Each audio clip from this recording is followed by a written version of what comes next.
Monday and Tuesday, more sun with highs in the upper 80s. From the Blue Water Weather Center, this is Rich Thomas. CB&S Bank has digital banking solutions to help you keep up. Check balances, pay bills, and much more. Learn more at cbsbank.com. Charges and fees may apply from your cellular service provider. Contact your service provider for information. Member FDIC. 1819 News. Tropical storm Helene is now working its way through the western part of the state of Georgia. The storm now has 70-mile-per-hour winds after weakening considerably from a Category 4 hurricane when it struck the Florida Panhandle on Thursday. The hurricane had 140-mile-per-hour winds when it landed in the Big Bend area. The storm surge brought flooding to that area. 40 people had to be rescued in Pasco County, Florida alone from the rising waters. Emergency management officials are advising Floridians and Georgians to stay inside until the storm effects have completely passed. I'll be back with more Alabama stories after this. Where I was living was not a great place to live anymore. I began to pray for a place to go, praying for all of these things that a 9-year-old would want. I wanted horses, big house with a bunch of people my age. I wanted parents. I wanted a mom and a dad. Before I even prayed it, the Lord had already answered my prayer with the Big Oak Ranch. Who would that 9-year-old be if she never came to the Big Oak Ranch? I would be trying to fight for survival instead of fighting to break a cycle. Big Oak Ranch, a Christian home for children needing a chance. The second execution by way of a new method called nitrogen hypoxia was completed on Thursday night in the state of Alabama. Alan Eugene Miller was put to death for the triple murder of his co-workers back in 1999. Governor Ivey and Alabama Attorney General Steve Marshall say that justice has finally been served, and they also ask for continued prayers for the family of the victims. Dr. Ben Carson was in Alabama this week. Carson spoke at the 35th anniversary dinner for the Alabama Policy Institute in Birmingham. Carson's speech was focused on defending children and the traditional family. Carson called out educators who are encouraging children to engage in gender transition as nothing short of child abuse. Dr. Carson is a retired neurosurgeon and a recipient of the Presidential Medal of Freedom. I'm Andrea Tice. For more news affecting Alabamians, go to 1819news.com. And while you're there, subscribe to the daily newsletter. Hey folks, Bruce Holding with CTE Outdoor Power, and I have some fun announcements. First, CTE is the new home for both Cub Cadet and DeWalt. We've got Cub Cadet homeowner walk mowers and lawn tractors, and Cub Cadet homeowner and commercial grade zero turns, and provide parts and service on all Cub Cadet mowers regardless of where purchased. Also, come check out DeWalt battery-powered hand tools, from grass trimmers, blowers, and chainsaws to drills, impact wrenches, circular saws, and the list goes on. We offer 0% interest financing and on-the-spot, no credit check financing. Now, here's the really fun part. In September, when you purchase either a Hustler or Cub Cadet riding mower, CTE will either pay your sales tax or you'll receive the same value as the tax in free DeWalt products of your choice. CTE Outdoor Power, I-85 at Perry Hill Road and CTEOutdoorPower.com. The views and opinions of the following program are solely those of the host and other contributors. These do not necessarily represent those of Liberty Acquisitions 825, Blue Water Broadcasting, its management, staff, or any advertisers.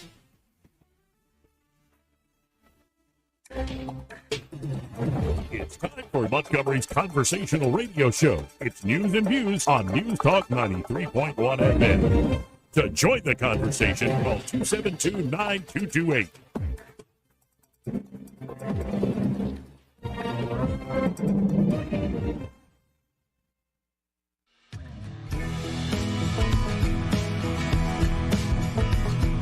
You want free speech? Let's see you acknowledge a man whose words make your blood boil, who's standing center stage and advocating at the top of his lungs that which you would spend a lifetime opposing at the top of yours. They're noisy. They kill the birds. You want to see a bird graveyard? You just go. Take a look. A bird graveyard? Go under a windmill someday. You'll see more birds than you've ever seen ever in your life. I'm a better looking person than Kamala. Is that to conduct yourself in a democracy? Fugazi. You know what Fugazi is? Fugazi. It's a fake. Yeah, Fugazi, Fugazi. It's a wazi, it's a woozy, it's a fairy dust. It doesn't exist. It's never landed. It is no matter. It's not on the elemental chart. It's not real. Right? Joey Clark. Oh, welcome into the program. I'm your host, Joey Clark. And we have a full panel here today. We have both Eddie Bader and Craig Monger in the studio. Gentlemen, how you doing? Pretty good. How you doing, buddy? I'm all right. I'm doing all right, too. I'm out of frame, though. Yeah, Here, I'll let a problem. Call in a tech guy. Yeah, we need grip every day. Hey, Grip. Why do All I right, look good so, job, Grip. Why do I look so pale? We can adjust. Because it's our superior lighting we have in here. Yeah, right. And you have the worst camera. I look I look very Nosferatu-esque. Yeah, we always give this to candidates. The Yes, worst camera. We Very- preserve the 4K cameras for Kind ourselves. of look gray, almost translucent there. I look like I had a heroin overdose. That's what I look like. Heroin chic. So, there's so much going on today. First off, I don't know if you know this, Craig, but you see the shirt Eddie's wearing? Yes, it's O'Neill. Isn't that like a surfing? This is a 90s motocross jersey that I've got in the back of my closet. Okay, I have some shingles action going on, so because of some of the outputs of that, I don't want to ruin any shirt. So I'm looking in the back of my closet, find some old shirt. How many motocross shirts do you have? Oh, I've got like 6 or 7 left, but I had dozens. And would you like to tell Craig how you broke the news to your mother that you have shingles? Told my mom I had syphilis. And it took a while, about 8 seconds before I could find the word shingles. So that wasn't a prank. You accidentally. She's, how you got the shingles? Or how you got the syphilis? And then every day this week he's coming in with a new motocross shirt. It's kind of embarrassing. More embarrassing is people come up and say, hey, heard you got syphilis. Shingles. Forget there are people that listen to the radio. Well, I mean, one's funny, but the other one would require a lot of explanation. When people ask you in public, there are other people around. Yeah. So, they're like, we just talk about that guy's syphilis in public now? Right, I think we need to normalize talking about the ailments that men face on a regular basis. Is that right? Oh yeah, sure, for sure. Women get to talk about all their problems all the This time. is very right. true. Men have all sorts of bizarre physical things that Well, let me just go ahead and happen. tell you. Menopause, real deal. Menopause is a real thing? Real thing. Well, this is right in the theme of the show today. I'm wondering, what is a man? Because, the Democrats, I think this is Kathy Kelly on MSNBC. What did she say? But it's men. I mean, I think the real struggle for the Harris campaign is young men, older men, men of color. Men are the problem for the Harris campaign. You mean men don't want to vote for a cackling broad? Right. It's like the type of woman that men just instinctively at a visceral evolutionary level just avoid like the plague. I can't imagine why that would be a problem. Yeah, but I mean, not all men. Think of Doug. I said men. Well, Kathy Kelly continues on with this diatribe about men. Two different types of, say, masculinity at play here. Particularly at a time, I think, on this campaign where we've got kind of two different views of masculinity. I mean, I think as women, perhaps, and I'm sure you've noticed that too, Gene, there's this kind of alpha retro view of masculinity that we're seeing from the Trump campaign. And then you've got Tim Walz and Doug Emhoff, who are both professional men, but are in sort of supportive roles of a woman who's the principal candidate. Yeah. And how they are, and he said something very interesting. He said, look, you can't scold people. You can't tell them you should be more supportive of women and women candidates, and that's going to help everybody. But he hopes that by leading by example, by talking about the fact that he loves his wife, that you can make space for women to rise to the top, and it doesn't diminish your masculinity.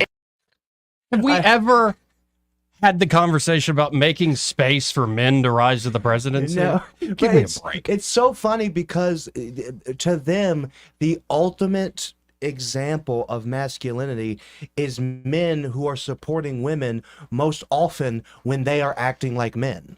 It's like that's the true tell of femininity is or feminism is when women do and behave and act most like men. Aren't we progressive? Right. Well, and there are clearly feminine men and masculine women. That just happens in terms of temperament. Correct. But again, we recognize those distinctions because of the general attributes that either one has. And people like Tim Walz, who is just a complete mushy, soft, feminine nobody, we recognize that as unnatural and distasteful, which is also, by the way, a reason why men don't want to vote for Harris. Look at this sweet picture I just put up, though, of Doug with Kamala. Isn't that sweet? Looks forced. Forced? Mm-hmm. What are you saying? I'm saying that man's been married too long, and that is very forced from both of them. They're putting on a show, essentially. I would say that both Mr. Imhoff and Mr. Walls are not unfamiliar with somewhat shady massage establishments that typically employ younger men. I agree with that. A la John 100%. Travolta, you know. Oh yeah, well, yeah. Yeah, I don't even think it's I hear what you're saying. Yeah, do you? Well, he just wanted cake. He just like he had a bunch of Hostess cakes and he wanted a good time in his cabana. What's wrong with that? I mean, there's nothing wrong with it, but just be who you are. Good sports massage. No, and actually, I don't think it's a sexuality thing because there are plenty of gay men much more masculine than these dudes. Yes, there are. Like it's just like it's this. What I think it was even of all people, I think it was Ben Shapiro, where it's like, oh yes, master, in Dracula. What's the supporting cast name? Or in Frankenstein, Igor. Oh yeah, yeah. Igor, sorry. Igor, yeah. Igor. I thought it was Igor. What hump? What hump? That is a very underrated comedy movie. But it's that sort of energy of where they're just, yes, master, yes, madam, yes, yes, queen. And it's just, it's Slay icky. queen. Yeah, I do want to run away from it. I always also find it a tell if somebody's constantly having to beat their chest about how alpha they are too. I'm like, that's not. Yeah, you're not. there's ways of faking the funk. I mean, Yeah. but I would even say that they're faking the funk. They don't. There's no way that you feel good about yourself being the second gentleman. You just don't. No, you just don't. Well, if Hillary had won, I would have loved it. Well, I mean, look at that. Talk about traditional masculinity. That man went and got side all over the country, and his wife stood by him because he told her what's what. And now all of a sudden she's this feminine icon. No, your husband, she's not. your husband was trifling as hell, and you sat back and did nothing while he went and got his. And now you want to act like you're fighting for women's rights. I don't know what the female version of a cuckold is, but she is that. That's it. Yeah. You know, so I am wondering, because the question was asked by Matt Walsh years ago, what is a woman? But like, what is a man? Like, if you went through, like, what would be masculinity? And I don't think it is the sort of, I watch football, drink beer. I mean, men do that. That's the perversion of masculinity. And I don't even think it's a perversion of masculinity. I think it is a commercialized version of masculinity that has been thrown onto men to make them subservient. Right, and there's nothing wrong with having a beer and watching some football. Oh, but I if that's agree. like how you would define yourself as a man, you kind of got to go, what? I think on top of having a phallus, that's numero uno. Just the ability to work and provide without complaining and doing so faithfully and with joy, and the acceptance of that sacrificial responsibility. That's what being a man is. Can you work? Can you labor? Can you put yourself bear a heavy load? Can you bear a heavy load? And you, especially, Eddie will tell you, especially when you're married, you got kids, it weighs on you, and you have to be able to do that without just being like, I go, I do my 9 to 5, I come home, I crack a beer open, and we've all seen those men who they're typically very fat, very lazy, not particularly intelligent. Their families are a disaster because they think that they're doing the bare minimum, right? Providing just funds for the house is all that you need to do. But think about like what is it, Married with Children, Al Bundy? Al Bundy, yeah, like he is obviously a satirical send-up, but even that schlub could had a home with a family selling women fatties their shoes. Yeah. Like, and look at modern America. I think there's a few things going on. It is people becoming more feminized. And I don't mean that in like just the cultural sense, like the conditioning sense. I think when you look into say how every man in his pair has probably a lot of microplastics. Oh yeah. When you see the low testosterone rates in young men, not just, men normally as you get natural, it's I think shocking. That's going on. But then something that is very emasculating is the lack of gainful employment, where you could have a man go take a job, he becomes the breadwinner for his house just with that job. Nobody else has to work. And good luck finding those jobs. There are a few that exist. You could work overtime at Hyundai, for instance. Well, most of them you're going to work some overtime. There's very few that you're going to work a 40-hour week and be able to do that. Right. Yeah. And it's something has happened to where, yes, the society has changed, the values have changed, but the economy has sort of unmoored, I think, a lot of, say, middle-of-the-road men who want to try hard, who do want to carry a heavy load, but the opportunities are sort of out there. They're or not out there. And so when you look at things like divorce rates, men and women who make a lot of money who are in the so-called elite, divorce rates are not a problem in those families. Mm-hmm.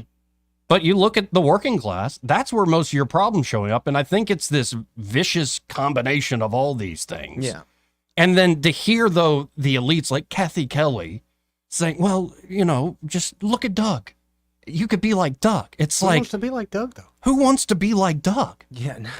Like, nobody wants to be like Nobody Doug. wants to be like Doug. But you are correct. It's one of the horrible things that's happened in American opulence, a sort of byproduct of the Industrial Revolution, that you essentially, without a tremendous amount of sacrifice, you have to have a dual income household. Yeah. And and our government subsidizes that because they like good little laborers like the apparatchiks that they are. Yep. But for instance, me and my wife, we made the decision a long time ago that, hey, I was going to work, she was going to stay home and watch after the home and the kids, because it doesn't make sense for you to go out and make a living serving some man, your boss, who's going to be a man, to get a paycheck, to then turn around and give the majority of that paycheck to someone else to watch over our children. Like that didn't make a tremendous amount of sense to us. Right. And obviously my children, and especially in this society, when you send your children off to possibly be harmed greatly by some adult. So we see the government subsidize this. We need child care credits and this program and that incentive, all just to get women in the workforce instead of bolstering the economy to where men can work a job and provide for a family. Well, and again, to underline the point, I believe in freedom, but I think the lie was you'll be happier if you pursue a career. Yeah. And it's like, I don't think that is the truth. Honestly, I don't think that's the truth for both men and women, especially the corporate world. But especially women, and it's not just hypothetical to me. I've talked to some folks I know where they're getting into their mid-30s. They've been very successful people, made a lot of money, but they do want a family, and it's tough. Look at every statistics that tracks female happiness. As their quote unquote success in the workforce has gone up, so has their rates of depression, sadness, etc. And when JD Vance made the comment about the childless cat ladies, it's actually a thing. Right. How so many women get into their late 30s, early 40s, and all of a sudden it catches up with them. It's like, oh, yeah, I got an Audi R8, but I don't have a child, and now all of a sudden that biological urge has caught up to them and they realize they've made a horrible mistake. Yeah, it's and I also think it is a complicated issue when it's boiled down to politics. Like, why aren't men supporting Kamala? It's like, I bet if she had, say, more masculine energy, if she pulled a Margaret Thatcher sort of thing, more men would support Kamala Harris. Yeah. But it's like, there, every aspect of it makes me go, ugh. Like, I don't like her anyway. Yeah, I think she's fake. Liking her? I think she's fake anyway. Yeah. I am in a camp where I would vote for a woman, but it would have to be the right woman. Yeah. It wouldn't be just, and then the idea of you vote for because she's a woman is just I'm not down with that. The most absurd thing. And again, that clip of the MSNBC, Brit talking, this idea of we have to make space for women to rise. It's like, have you ever heard that about any men?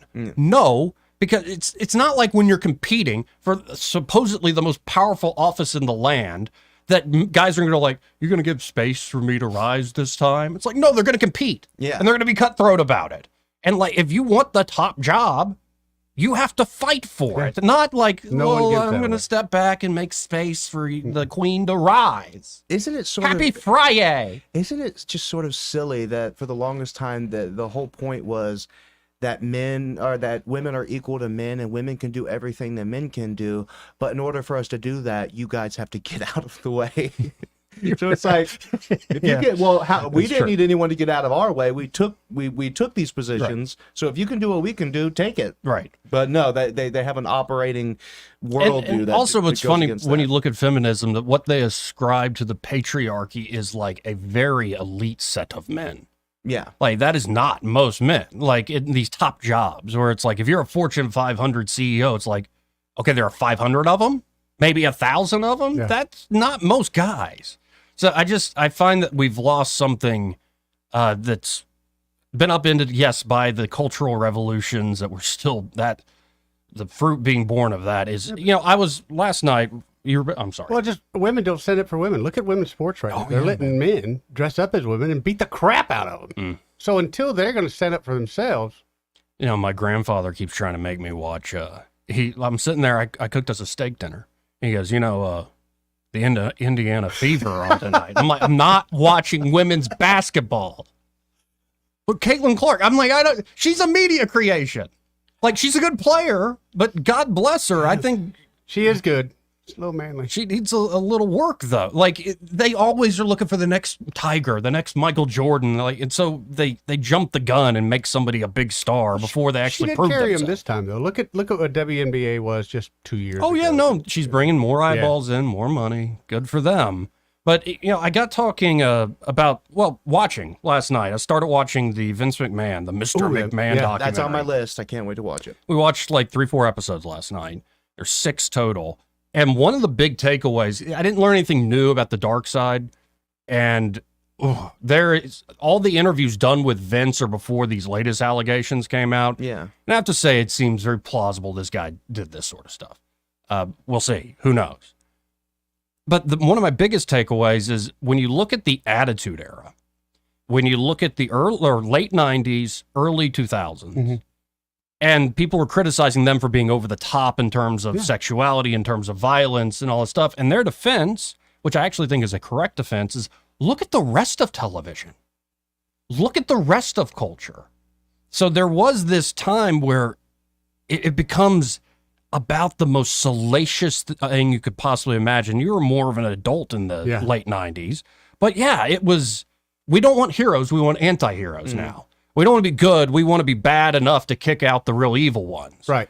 Like, we want to, see women naked, scantily clad, and we want to see violence and blood all over the place.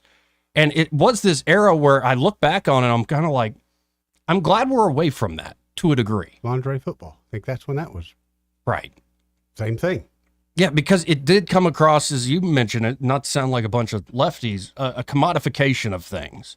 And of the worst impulses of people, the fight for power and the fight for hedonic pleasure. And it's like, what happened to sort of at least the attempt at living out wholesome ideals? I think some of that's coming back, thank God.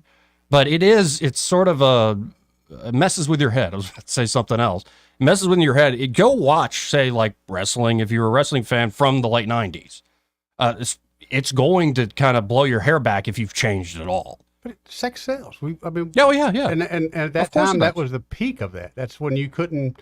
There was a line, but they were still pushing it almost every day. Well, and the sexual revolution's all the way back in the 60s. Yeah. So it's not just. It's just the culmination. That's also before 9/11. So America is like, we're really proud, we're really confident, rightfully so, and there was this excess to everything. And when you look back, it's almost like all those things have consequences that aren't just in the moment either. There are long-run consequences. Think about all this stuff that's come out about Diddy, about Puff Daddy, all the stuff that's coming out about Harvey Weinstein, like all the entertainment I think most people love. You look under the hood and you see this is not a fulfilling way to live actually at the end of the day, even if you are rich and famous. Well, I mean, the self-indulgence, it can only escalate. I can't remember. It was a book. I read a snippet from a book. I think it may have been Magic Johnson or some athlete, and it talked about, and you find this in biographies about rock stars too, and they'll generally give an estimate of how many women they've slept with, and one was like some crazy number, like 8,000. Right. And I was like Wilt Chamberlain. Yeah. So that's who I was thinking of. Thank you. It's like, there's a reason he didn't stop at 7,850 because you just always have to escalate. And so when you're given power and money and influence early, it escalates and escalates. You have to, you're chasing the dragon. Keep looking after for more and more. Yeah, exactly. You're chasing the dragon, and that's why so many powerful people end up dabbling and diving into horrid forms of depravity because they're just trying to self-stimulate. Do you know the book The Game by Neil Strauss? Yes. Great book. It really is very well written, very engaging, crazy true life story. And essentially this big nerd who's a New York Times columnist starts covering pickup artists. Do you remember that whole era? Oh yeah. And so he's not just starts covering it and writing stuff for the New York Times, he decides to learn all their tricks. which most of it is like neuro-linguistic programming. It's actually useful stuff in business, like networking. How do you get people's attention, hold people's attention? How do you connect with folks? And of course, that was being applied to picking up a lot of women. And Strauss, who is not, he's like this short, kind of funky looking dude. It was like easy for him, to where he, over a year or two, sleeps with hundreds of women. And near the end of the book, you can tell he is going crazy. And in fact, he brilliantly begins his book with the guy who taught him everything, Mystery, throwing a hissy fit and on the verge of suicide. And in fact, I believe that's what eventually did happen to that guy. So near the end of the book, though, he's hanging out with Hugh Hefner. And because Strauss is not in a good place. Yeah. Because he had fun, reaches the mountaintop, but then it's like, it's all just. Where do you go from there, man? Shallow. And he asks Hefner, like, when does it end? The desire, the one more. When does that end? And Hefner goes, not in a happy way. It never ends. And you just have to see that world that was created. I think we're still dealing with the ramifications. But the good thing is there are folks who I think were part of that culture who have changed too. Yeah. They've started to realize, oh man, we went overboard there. And we were of the times, but we've tried to self-correct. And then the folks who didn't have fallen off, or they're now paying their dues, so to speak, for checks they wrote all those years ago. Well, I mean, that's true. I mean, for God's sakes, Oscar Wilde is a great example of that. That bill comes due at some point, and that's why what you see in our culture is a tremendous lack of discipline in everything. And what most people don't understand, and this is something I had to learn myself, is that discipline is the ultimate form of freedom. It's, G.K. Chesterton said that free love is the easiest and most obvious gift that a person can give a slave. And that's what we see is a tremendous amount of people that are slaves to their own hedonistic desires. But if you're able to produce and collate discipline, that's where the true freedom is, because it's like, hey, you can go and sleep with 150, 200 women. Ask the people that have done that how that worked out for them. Right. Or you could learn how to control yourself. You could eat, a cheesecake every night, like I've done, and balloon up to 300 pounds, like I've done. Tell me how happy you are. Or you can just practice some self-control and have a cheesecake here and there. Right. And then not only are you happier, but you are healthier. Your life is more balanced. That's true freedom, to have the ability to do what you want, not the compulsion to do whatever you feel like. Well, and when I think of, say, getting it back to what we began with, men are the problem for the Harris campaign. I think of classic, say, archetypes, characters of masculinity, and what they seem to possess is a command of self and environment, and a command of the future. They can see far, they can bear the burden necessarily. This is not even getting into, say, more biblical understandings of masculinity. I'm thinking of, Odysseus. And like, you read that, go, if you hadn't in a while, read the Odyssey, or some adaptation if you want it to be more accessible. And you find it's like, no, that is still an influence on today's culture. Like, there are whole scenes of him, like, somebody dishonors him, and so he's like, you want to fight, or you want to play a game? Like, they'll play a sport to show their manliness and all this sort of stuff. I think there are excesses to that, and I don't want to go back to the Greeks all the way by any means, but there is something to that command of self, the ability to then command the environment and others and march towards the future and essentially brave the unknown, is what I think of as masculinity. And that can be in overt, dramatic ways, like, we're going to go to Mars. Thank you, Elon Musk. But I think it can be in the quiet ways, where if you save one life, you save the world. So if you are looking out for your wife, if you're looking out for your son or daughter, if you're looking out for your family member, like, that doesn't get headlines, but I think it is part of that tradition. And everything else is, we're going to have fun. We're free. And honestly, people, I think, I do believe that line, that old William Blake line, the road to excess is the road to wisdom in many cases. And I think a lot of folks have gone through excess and started to come out on the other side of it.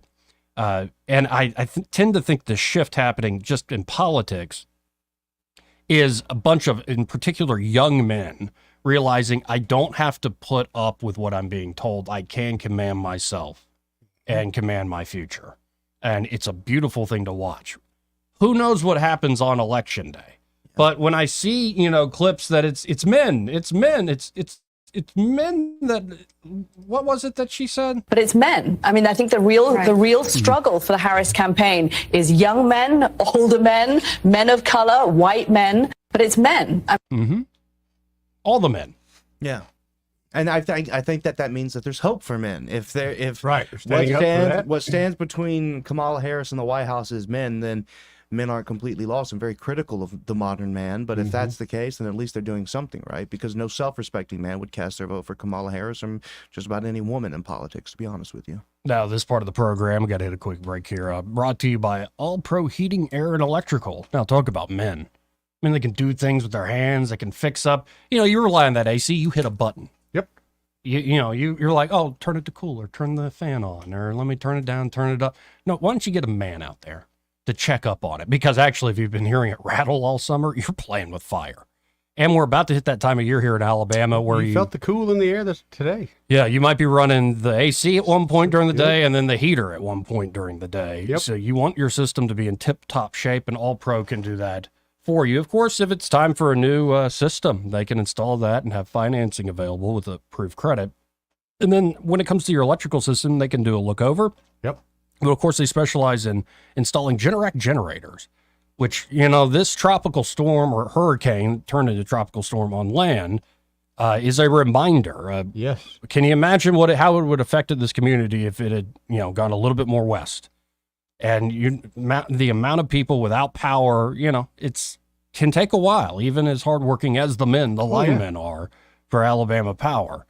So why not install a Generac generator to keep the lights on, to keep the power on when it goes out, and treat it like an investment, because it really does up the value of your home. Again, they offer financing with approved credit there at All Pro Heating, Air, and Electrical. So check them out today. You can always go to All Pro Heating, Air, and Electrical at allproheatingair.com, or give them a call at 301-1961. That's 301-1961. And be sure to tell them that Joey and Eddie, those fellows on the radio, sent you. He may not know whether he's coming or going, but whether you're going to work or coming home, Greg Budell is there. Mornings, 6 till 9, and afternoons, 3 till 6. Only on News Talk 93.1 FM, WACV. Hi, this is Bo Goodson from the Goodson Group with your market report. So far this year, over 3,300 homes have sold and closed in the River region, with an average price of $260,000. Over 60% of these homes sold in 60 days or less and sold for 98% of list price. So, two forces are at work right now. First, we have more inventory of homes now than we've had in 4 years. Second, we also have the lowest interest rates in 15 months for VA, FHA, and conventional loans, and this helps sellers and buyers. In addition, sellers are more willing to negotiate favorable terms for buyers than I've seen in over 4 years. So the objection from potential sellers, where would we go if we sold our house? Well, now you have more homes to view than we've had in a long, long time. Why wait? For more information or a written report, call Bo Goodson at 221-2883 or the Goodson Group at 551-0225. What's your biggest investment? More than likely, it's your home. So treat it that way when you hire a painting contractor. PBS Painting, there are no gimmicks. No $99 special. Just quality painting and someone who treats your home with the same respect that you do. At PBS Painting, we have been painting for years and look forward to many more years to come. With PBS Painting, the job gets prepped properly, whether it's cleaning, scraping, or priming. We always use quality products, which is a must for a quality paint job. So if you're looking for a painter that doesn't need upfront money and is on the job at all times, then please give me a call. Scott Bowers and PBS Painting, 294-5122. That's PBS Painting, 294-5122. Look at some of our work on Facebook at PBS Painting Montgomery. Make 2024 the year you break away from the chain stores and join us here at Adams Drugs. We value your business and want to provide you the best customer service at the lowest possible price. We've been serving up excellent customer service here in the River region for over 62 years. I made the swap to Adams Drugs and I couldn't be happier. Having a job and then getting 3 kids to all of their activities keeps me busy. I don't have an hour to waste waiting on a prescription. At Adams, they know me and my family. I get in and out in minutes, and when I can't get by Adams, they'll bring the prescription right to my door. What are you waiting for? Come in to Adams Drugs and let us earn your business. Our friendly and personal staff will talk with you and answer any questions you may have about your prescriptions. Your satisfaction is our #1 goal. Visit us at adamsdrugs.net for the location nearest to you. Adams Drugs is your local independent Health Mart pharmacy. Health Mart, taking the time to listen and care. We all hear the radio ads about the IRS. They tell you to be afraid, to be scared, and they try to frighten you into calling. I'm not here to do that. Tax Relief Advocates is different. TRA is here to tell you that if you owe money to the IRS, whether it's $5,000, $50,000, or $500,000, we have a solution. It doesn't matter if you're sitting in your car, at work, or with your kids. No matter where you are, call now. 800-488-2594. Don't lose hope. TRA can eliminate or reduce what you owe to the IRS. Generous programs are now available that can give you a fresh start. Our passion is taxes and helping individuals fix their IRS problems. We have over 1,000 5-star reviews on Google and an A+ with the Better Business Bureau. You don't need to be afraid of the IRS any longer. End your tax nightmare today by visiting us online at TRA.com or call 800-488-2594. That's 800-488-2594. Tax Relief Advocates. Real solutions for real people. Must qualify for enrollment. Results may vary. For too long, Alabama's statewide news companies have shamed us for our conservative Christian values. Alabama deserves a news company that cherishes our culture, a company that isn't bought and paid for by the powers that be. 1819 News is that company. Run by Alabamians for Alabamians, 1819 News celebrates what is good and beautiful about our state, while exposing those who work against our values in secret. Just go to 1819news.com to learn more. Subscribe to our newsletter. That's 1819news.com. The premier place the River Region turns to for news, weather, traffic, and opinion. News Talk 93.1 FM WACV.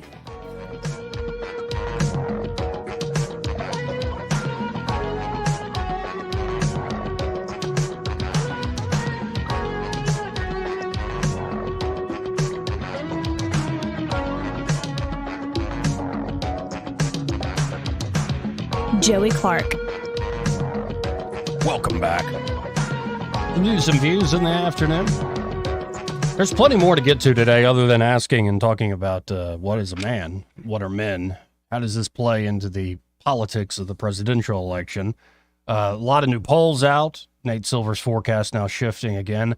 Andrew Cuomo suggesting he might prepare to run for New York City mayor. I do it with everyone. Yeah, I know. We know. Look, we know you do it. Young. Okay. And old. Yeah, right. Straight. LGBTQ. Yeah, we know. We know. Everyone. So Cuomo trying to make a restart. Treasury Secretary Yellen saying we've deepened our ties with China. Of course, also Netanyahu spoke at the UN, and well, we'll play that. It's kind of hostile. As Israel has struck into Beirut again, they have apparently killed a Hezbollah leader, Hassan Nasrallah, in that Beirut strike. And Trump, speaking of the wars abroad, meets with Zelensky. And at first, you can tell this is a little tense. No.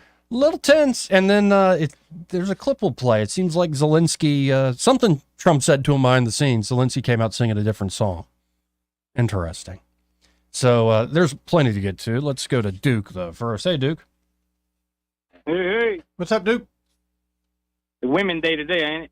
Ladies' Day, Ladies' Sunday, or Saturday, or Friday, or something? Something like that. Fire the church music up. What up, Craig? What's happening, baby? Mm-hmm. So what's up with this women thing? I kind of came in. No, we were actually talking about men. Huh? I heard somebody, men didn't want to follow women or something like that. What's up? Yeah, it all started with this clip. But it's men. I mean, I think the real struggle for the Harris campaign is young men, older men, men of color, white men. Men. Oh. Yeah. What? Was she looking for a husband or something? She already got a husband. Huh?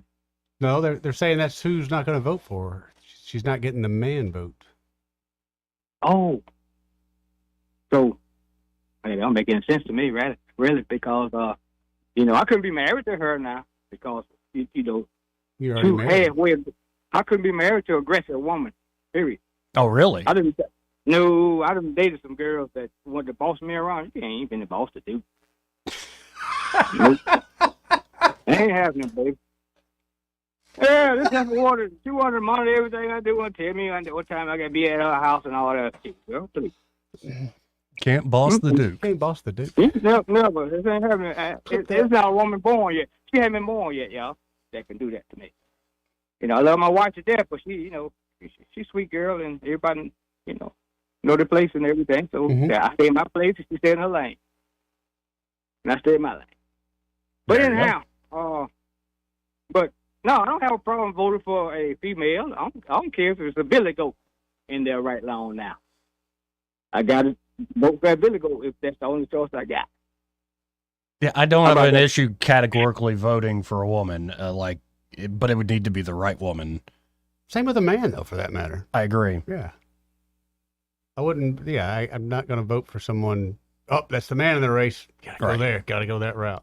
Not me. But Eddie, you have to admit, if you had two equally qualified candidates, one was a man, one was a woman, you'd go for the man, right? Depends on how hot the woman was. No, I'm going for the best one. We're being honest. On site. Well, it depends on what they believe. I could see I let you down, Craig. I'm sorry. I mean, it's just the decline of Western civilization manifests. Craig, why won't you vote for Nikki Haley? Yeah, say that. Oh, so that's why y'all didn't vote for Nikki. No. Huh? No, there were a lot of reasons. Lots of them. It had more to do with her signing bombs. Yeah. So you got a man like Ted Cruz and what's that boy? Tim Scott. They both married. I wonder who wear the pants in both these individuals' house. Tim Scott, I'm gonna go with probably he's wearing the pants, I would think. I don't know. I think I'd agree with Duke. Like Tim Scott does not give me energy that he's in charge. Telling this boy right here. I've never heard his wife really say anything. I've seen her kind of just. I just saw him. All I got to do is take one look at Tim Scott. You ain't got to say nothing else. She's running the house. I'm sorry. You were just saying that. And I don't know about Ted Cruz now, but this man don't dog his wife out the way he did, and Ted Cruz just bowed down. So I don't understand some of these guys, man. When it comes to their wife or women, they don't protect their wives and women like they're supposed to. Stuff like that. See, that's why I have a big problem with some of these cats.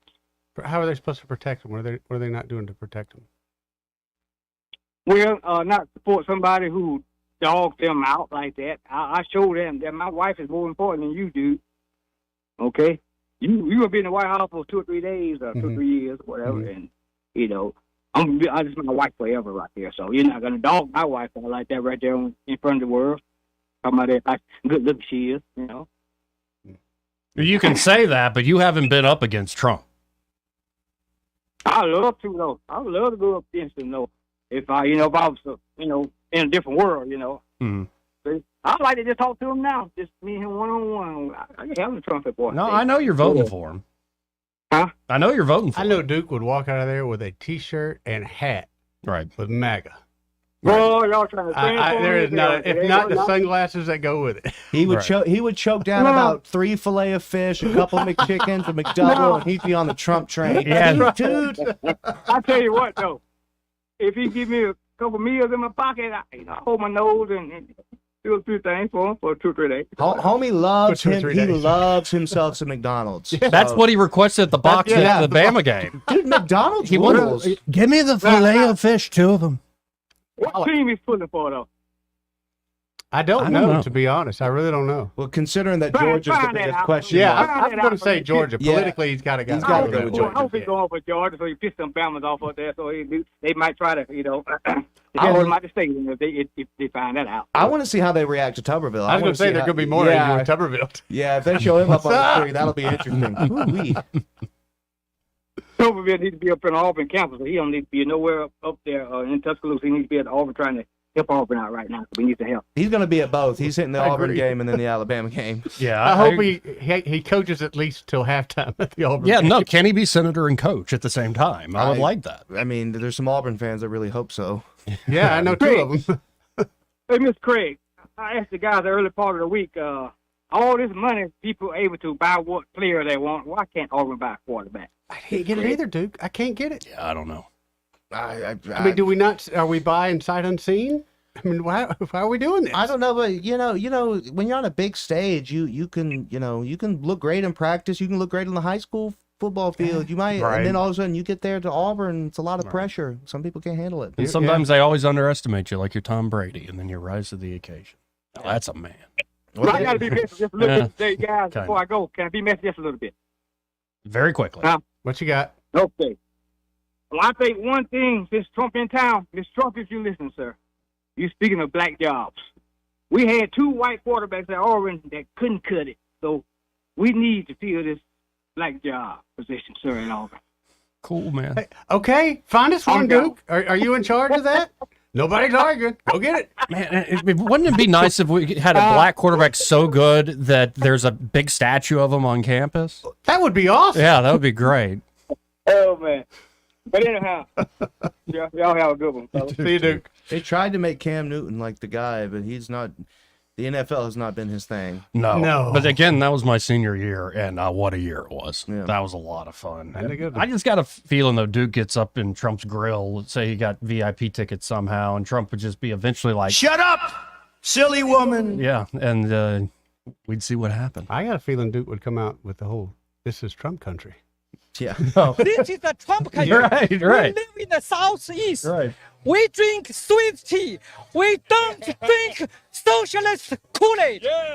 But what about regular Kool-Aid? Regular Kool-Aid's great. What's your favorite flavor? Red. Red? Red. Yeah, red's good. Red's good. Red's good. Same with Jello. Like pretty much any cheap fruity thing, I always go Go with the red. Yeah. Yep. You can't go wrong with the red. The orange is always a coin It's gonna be coin iffy, flip. yeah. Yeah. I'm a grape guy. I was going to go with Jim Jones. Oh. So you okay. like yeah. you like the mix? Yeah, I mean, sometimes. Never mind. Let's hit a I break. thought it was the Jim Jordan. For some reason, I thought you said Jim Jordan. I'm like, what? Jim Jordan. He likes Kool-Aid. We'll be right back. Want to carry News Talk in your pocket? Download the News Talk 93.1 app from the App Store. Available on iPhone and Android. Never miss a moment. Download now. This is Frank Bertorelli. We'd like to take time out to thank Blue Water Broadcasting for their years of help in growing our business. Over 25 years with Zap Pest Control and still growing thanks to Blue Water Broadcasting. Blue Water Broadcasting is the #1 most listened to radio group in the river region. Find out how to put this reach to work for your business. Call us to find out how we can help. Blue Water Broadcasting. Local folk helping local business. The Rich Thomas Weather Network is brought to you by Ernest Financial. If you're tired of losing your money in the stock market, call David Ernest, 334-279-7431. Ernest Financial, LLC. Well, hi, everybody. As Helene pulls away and heads towards Tennessee, our weather is becoming more and more routine. In fact, tonight, partly cloudy, overnight low temperature down to about 65. Nice weekend forecast. Abundant sunshine with low humidity days, pleasantly cool nights. 85 the high on Saturday, mid-60s at night, 87 the high on Sunday. And even Monday and Tuesday, more sun with highs in the upper 80s. From the Blue Water Weather Center, this is Rich Thomas. For the lowest prices around on flooring and DIY flooring installation supplies, Budget Floors and More is your new best friend. Luxury vinyl plank, carpet, ceramic tile, floor installation supplies, and more with prices lower than the big box stores. Budget Floors and More, Hunter Lane across from Del Rey Publix. Accurate, immediate. Carrying your voice across the river region. News Talk 93.1 FM WACV. Joey Clark. Welcome back to News and Views in the afternoon. Now, we've been talking men, but a woman has endorsed a woman here in the state of Alabama. You know that movie? Whoa, man. Yeah, so I married an axe murderer. Yeah. That's a Great movie. That's Mike Myers was on fire at that time. Mm-hmm. But Kay Ivey has endorsed Caroline Dobson. I say let's watch this little ad here. Caroline, running for office takes courage. You're standing tall for the issues that matter most to families and fighting to make their lives better. If you're just listening, it's like Kay Ivey's writing a letter, and you're hearing her narrate the letter she's in the process of writing. I know you'll work in Congress to bring better days ahead for all Alabamians. I'll be so very proud to vote for you. All my best, Kay. I'm Caroline Dobson, and I approve this message. Now, I will say, as cynical as we can all be on this grouping here, the people that run these campaigns, whether it was Kay Ivey's campaign or now it's Caroline Dobson, they know, I think, how to reach the people here in this state. I think that does. Oh, yeah, I'll give them that. And if you remember correctly, this brand new Congressional District 2, which is +4 Democrat, if you look at it back in the 22 cycle, both Katie Britt and Kay Ivey carried that district. Really? Yeah. So we'll see. I wonder if it's not just going to be a Kay Ivey. I know Katie Britt has endorsed Caroline Dobson, but it'd be interesting to see if there is a high-profile sort of push from the junior senator. Interesting. As we get closer.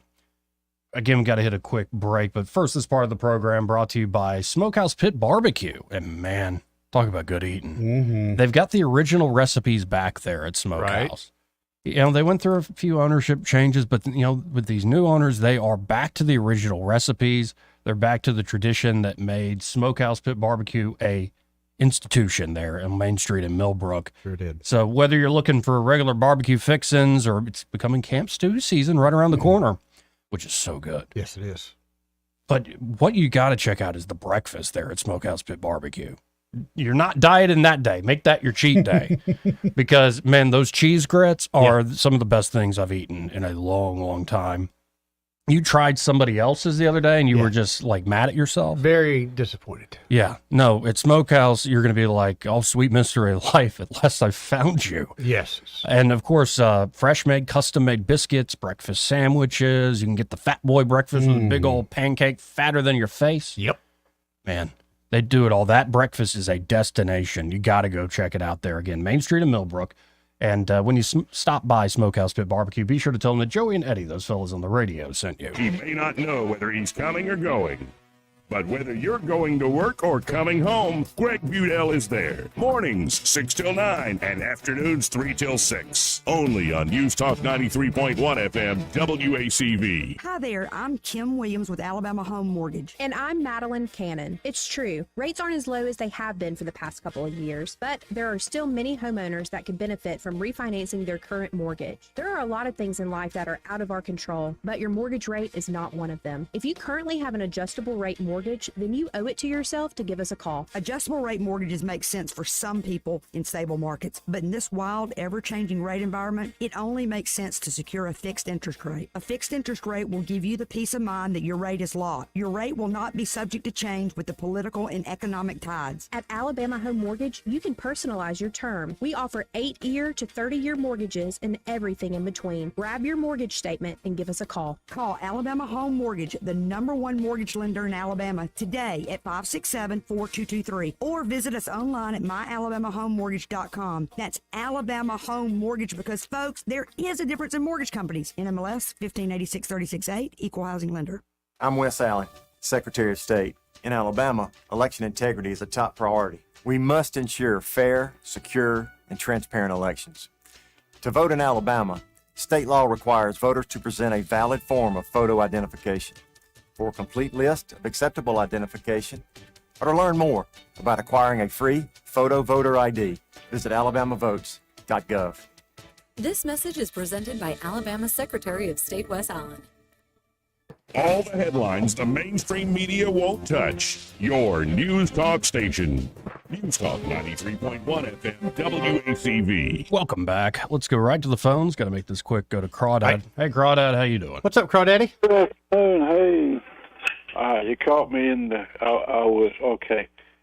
Question for you guys: did the governor say anything to anybody about the federal folks pushing, let's say, not illegals anymore because now they've been, Haitians just. No, I think this was done without the knowledge of our local representation, including the governor. I've not seen any news statements. Doesn't mean it's not out there. I have not seen any news statements from the governor's office on this. Okay, that was bothersome. There's too many governors and mayors that are caught in the dark. All this, so I didn't know if she had said anything. We got a whole bunch of them, all of them. Now, what about the guy from California? I bet he's just giddy to have them come out and live in his state, hasn't he? Yeah, you would think so, though. It seems like most of the placement has been in red states for some interesting reason. Yes. Right. Yeah. After the Civil War, one of the reasons that the South has so many reserve places, that goes way back when the Fed wanted to make sure to have a little bit of extra down here to pull in case there was somebody getting upset wanting to do another gig. But I'm having a hard time making articulation, but thank you. That did Governor Meemaw in the dark too then, dadgummit. Well, I appreciate the call, Crawdad. See you, Crawdad. 272-9228. I'm sure she's aware of it now, given all the press, but there's no doubt. But what do we No, do it's the about it? position we're in this country where not even a governor can necessarily stop it. You see, some, I'll call them stunts, I don't mean a negative connotation. You saw what DeSantis did and what the governor of Texas did, shipping immigrants to particular places. But in terms of actually controlling federal policy, they can't for the time being, unless you're Ed and you're like, just do it. Just do it already. Put on a motocross Just do shirt it already. and just do it already. We got Broadcasting from the Riverside Chevrolet Master Control Center, this is WACV Cusada, News Talk 93.1 FM. When it's Chevy, it's Riverside. With SRN News, I'm John Scott. The Israeli military says it has carried out a precise strike on the central headquarters of Hezbollah in Beirut. Meanwhile, Israeli Prime Minister Benjamin Netanyahu has told world leaders at the United Nations that his nation will continue degrading Hezbollah until its objectives are met along the Lebanon border. He says his government will no longer tolerate daily rocket fire from the area. Emergency crews rushing to rescue people trapped in flooded homes after Helene roared ashore as a powerful Category 4 hurricane in Florida. The system generated a massive storm surge and knocked out power to millions of customers in 7 states. At least 21 people reported dead in 4 states. The Dow up 189 points, but the NASDAQ is losing 72. This is SRN News. We've been witnessing troubling signs that we're on the cusp of a major economic bust. High inflation, growing national debt, and global uncertainties are all flashing warning signals. Are you prepared for what's coming next? I'm Lance Wallnow, a Christian news analyst. And the Bible tells us that the wise man sees danger coming and takes precautions. By diversifying into gold with my trusted friends at Birch Gold Group, you can protect your God-given assets through both stable and turbulent times. Gold has been a trusted store of value for thousands of years, weathering economic storms that have wiped out other forms of wealth. Here's the best part. With the help of Birch Gold, you can convert your 401k or IRA to a gold IRA, tax-free and penalty-free. To learn more, text the word FAITH to 989898 for a free info kit on gold. Take the next step to secure your financial future before these warning signs turn into a full-blown crisis. Text FAITH to the number 989898 now for your free gold IRA info kit. Birch Gold Group is the only company I trust. There's no obligation. So text FAITH to 989898, and I pray this information helps you achieve prosperity and peace of mind.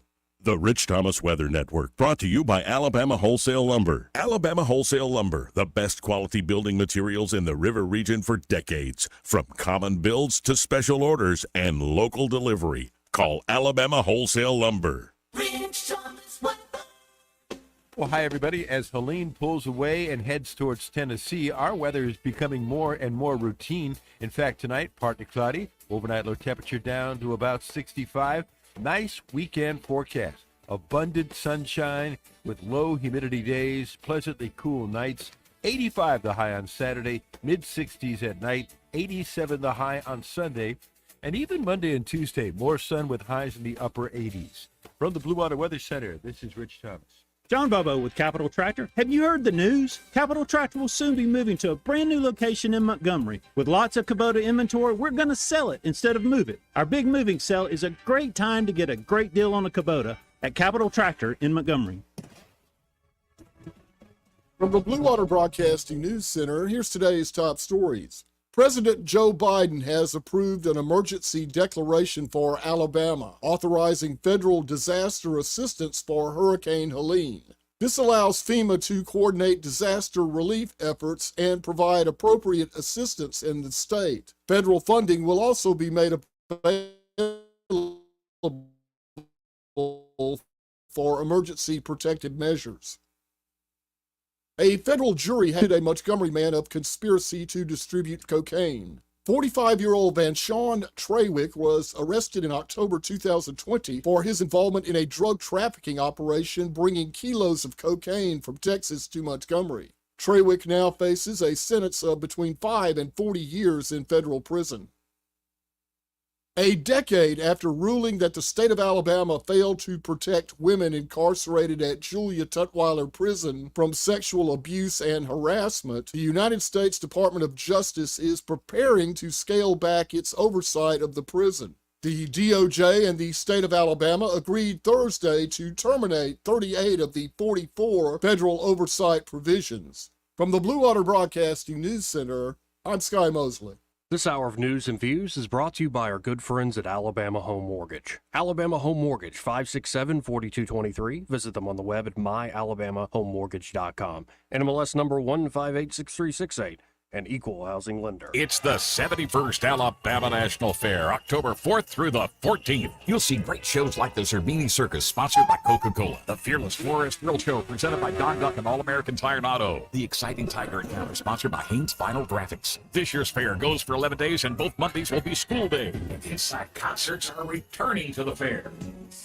See Drew Hill, presented by HMMA on the Coliseum stage Saturday the 5th. Girl, no. Don't miss the sensational Dylan Scott in concert, presented by Haynes Ambulance, Thursday the 10th. Both begin at 7 p.m. and are free with your fair admission. Imagine, for one low price, you can see shows, a circus, and a great concert. Tickets are $20 and includes parking. But check our website for special discount days. It's the Alabama National Fair, October 4th through the 14th. 17 and under must be accompanied by a parent or guardian. Garrett Coliseum clear bag policy in effect. Sponsored by the Kiwanis Club of Montgomery, Hyundai Motor Manufacturing Alabama, and Coca-Cola.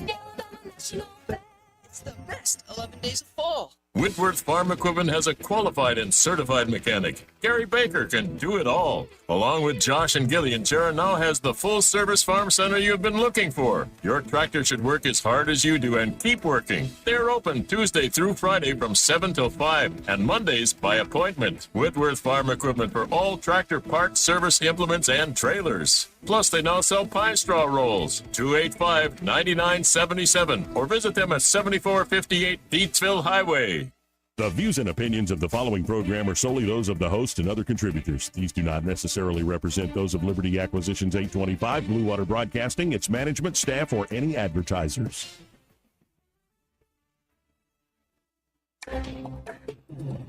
It's time for Montgomery's conversational radio show. It's news and views on News Talk 93.1 FM.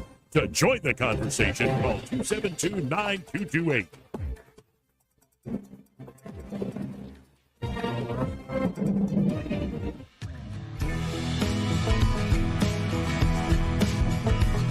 After damning politicians uphill and down Dale for many years as rogues, vagabonds, frauds, and scoundrels, I sometimes suspected, like everyone else, I often expect too much of them. Joey Clark. Welcome back to the program. I'm your host, Joey Clark. Eddie Bader in the studio. What's up, Jofus? Craig Munger went somewhere. Yeah, he did. Man, I gotta up my game. Like I kind of want to just go with the white long sleeve tee today, but I'm seeing you on camera in that motocross shirt, and I'm kind of put to shame about it. From the 90s, man. Yeah? It's retro, but it's not. It's just been sitting in the back of my closet since the 90s. Got a smell? Did it have certain No, funk to these it? are the new. I got rid of all the old ones. These are ones that don't have tire tracks and crap all over. Okay. Yeah. You know, we were asking, what is a man? I'm like, motocross. A man is someone who takes and accepts responsibility. There you go. Or man could be like, I can pull it up on the screen here. This who are these two guys? Oh yeah, that's Trump and Zelensky. Look at the difference between that.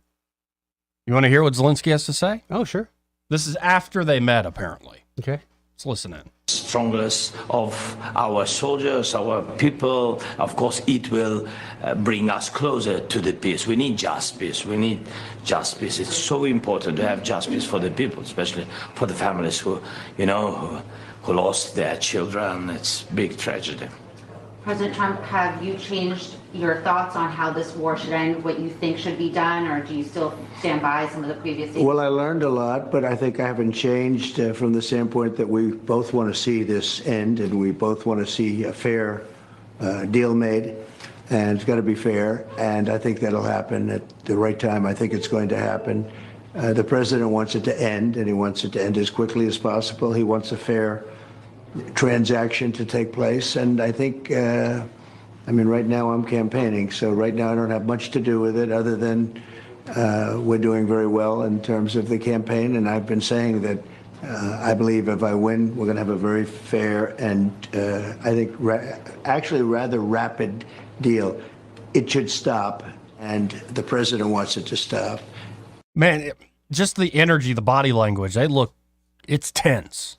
I think one of them, I don't know if they met behind closed doors yet, but I guarantee one of them told the other one, your allowance, it ends just a couple of months. Let's keep going with this. And I'm sure President Putin wants it to stop. And that's a good combination. So we want to have a fair deal for everybody. What do you envision as fair? Well, it's too early to say that. I mean, I have my own ideas, and I'm sure the president definitely has his own ideas, but it has to be fair. This war shouldn't be started, and I think that the problem that Putin killed so many people, and of course we need to do everything to pressure him to stop this war, and he's on our territory. That is the most important to understand. He's on our territory, and how to stop the war, to pressure him as we can, as we can. We have to do it. And do you think the U.S. is the best? The U.S. is the leader. U.S. is the leader of support. U.S. is the leader in the world, and of course we value the support of the United States. We're thankful to the United States people of America, and of course we understand that United States can be the leader through any negotiation. You know that we have the peace summit, and we want to organize the second one, and we count on this support. I know you're both in a rush. Last question. Will there be another meeting in the near future between you? Could very well happen, but I think the president said it the best. This is a war that should have never happened. It should have never happened, and it wouldn't have happened. It's a shame, but this is a war that should have never happened, and we'll get it solved. It's a complicated puzzle, very complicated puzzle, but we'll get it solved, and people get on with their lives. Too many people dead. Too many beautiful cities. I've seen those cities. They're so beautiful, and that, I don't know how you can ever rebuild them the way they were. It's not possible. You have to come, by the way, to see our city. I will. It's a beautiful country, beautiful weather, beautiful everything. But we have to get this over with. Yeah. But it's a war, and the president agrees. This is a war that should have never happened. Okay, thank you very much. Thank you so much. Thank you very much. Yeah, I think your suspicion of what was said is correct. Dude on the right, that's their version of Epstein, buddy. His days are very numbered. I think that's what he was worried about. He knows it. Yeah. His days are very numbered. Can you imagine being that guy? Because think about it. He ran. Oh, yeah. To have peace. He's a comedian. He's an actor. And then this starts. Like, it really gets going. And early on, it's now pretty well-established fact, he was ready, the Ukrainians were ready to make a deal. Right. A month into the thing, there was a whole agreement there in Istanbul. Everybody's agreed on Boris Johnson Yep. flies in and says, no. You can't make a deal, and the United States, the UK, NATO will back you 100%. And Zelensky made that choice, if it was even a choice. Thank you. And you can see it's only gotten worse and worse and worse. And you can almost see it in his person, how he carries himself. Yeah, he knows.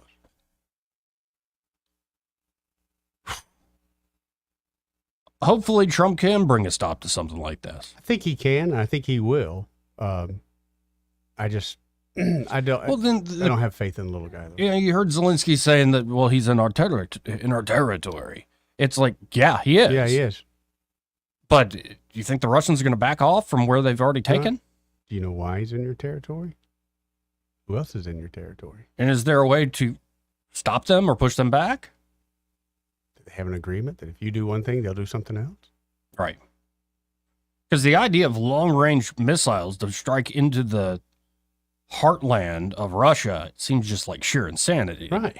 Like you're playing with fire and fury like we have never seen before.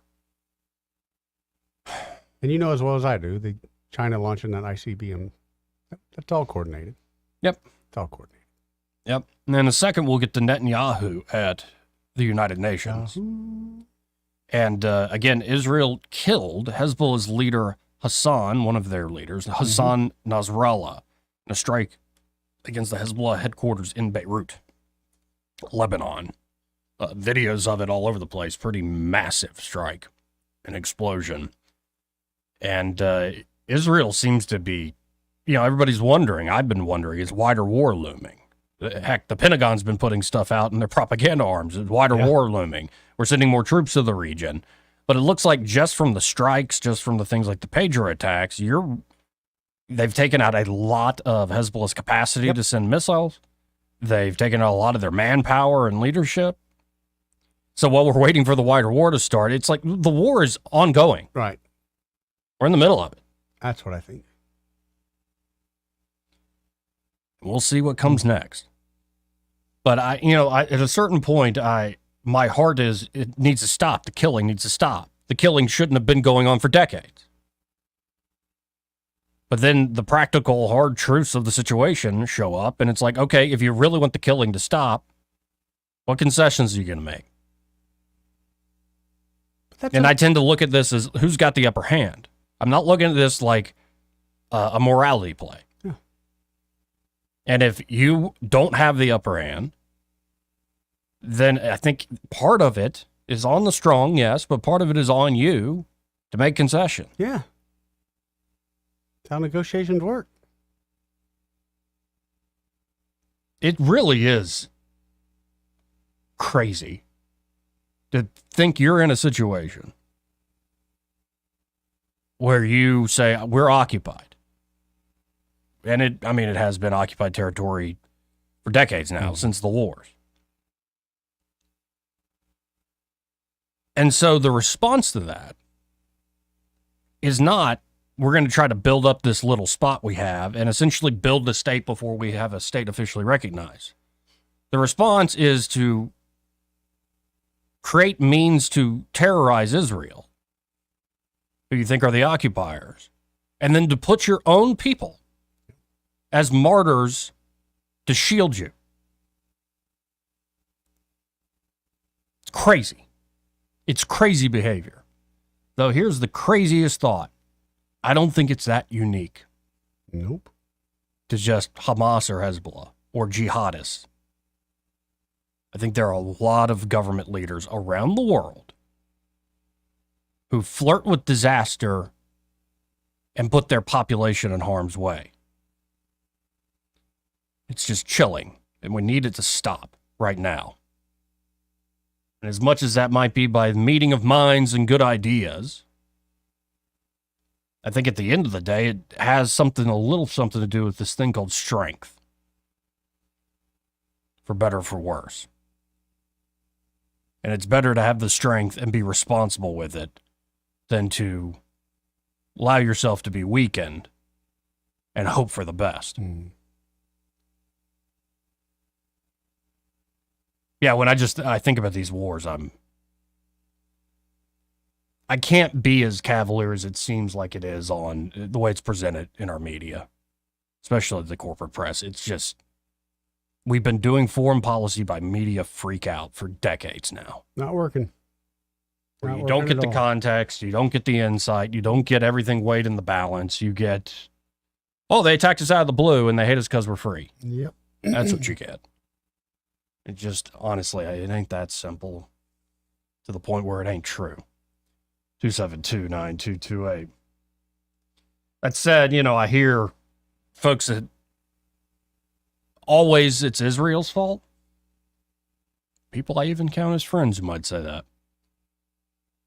And I look at the situation, and they always appeal to the UN. I'm like, it doesn't seem like this is a fair venue.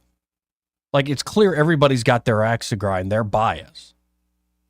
Like, what the UN, a neutral organization that's actually going to get the justice? Give me a break. Farthest thing from neutral. And that's part of the issue, is there aren't any trustworthy players. Right. It used to be the United States could play that role. But given what we've done in the last 2-3 decades, we lost that. And I'm very, very worried that if we don't get the house in order right now, especially on the foreign policy front, you know who's going to be that neutral, strong power that everybody trusts around the world? It's going to be China. Yep. They're all too ready. So all that said, here's Bibi Netanyahu at the United Nations. Let's just say it's hostile territory. Let's listen in. In this podium, 40 years ago, I told the sponsors of that outrageous resolution to expel Israel, gentlemen, check your fanaticism at the door. Today, I tell President Abbas and all of you who would shamefully support that resolution, check your fanaticism at the door. The singling out of the one and only Jewish state continues to be a moral stain on the United Nations. It has made this once respected institution contemptible in the eyes of decent people everywhere. But for the Palestinians, this UN House of Darkness is home court. They know that in this swamp of anti-Semitic bile, there's an automatic majority willing to demonize the Jewish state on anything. In this anti-Israel flat earth society, any false charge, any outlandish allegation can muster a majority. In the last decade, there have been more resolutions passed against Israel in this hall at the UN General Assembly than against the entire world combined. Actually, more than twice as many. Since 2014, this body condemned Israel 174 times. It condemned all the other countries in the world 73 times. That's more than 100 extra condemnations for the Jewish state. What hypocrisy, what a double standard, what a joke. So the UN's hostility. I mean, the hall's almost empty. Like, you see a few people jeering, few people cheering, but most seats are empty in there. So all the speeches you heard today, all the hostility directed at Israel this year, it's not about Gaza. It's about Israel. It's always been about Israel's very existence. And I say to you, until the Jewish state is treated like other nations, until this anti-Semitic swamp is drained, the UN will be viewed by fair-minded people everywhere as nothing more than a contemptuous farce. Now, given the anti-Semitism at the UN, it should surprise no one that the prosecutor at the ICC, one of the UN's affiliated organs, is considering issuing arrest warrants against me and Israel's defense minister, the democratically elected leaders of the democratic state of Israel. The ICC prosecutors rushed to judgment. His refusal to treat Israel with its independent courts, the way other democracies are treated, is hard to explain by anything other than pure anti-Semitism. Ladies and gentlemen, the real war criminals are not in Israel. They're in Iran. They're in Gaza, in Syria, in Lebanon, in Yemen.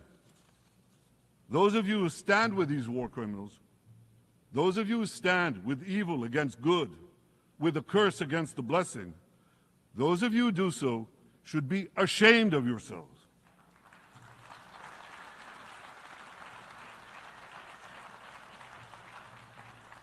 But I have a message for you. Israel will win this battle. We'll win this battle because we don't have a choice. After generations in which our people were slaughtered, remorselessly butchered, and no one raised a finger in our defense, we now have a state.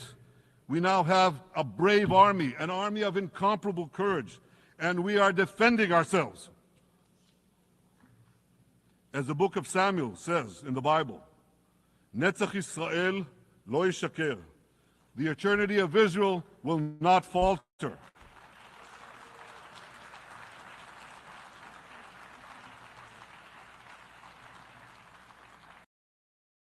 Again, that's just a taste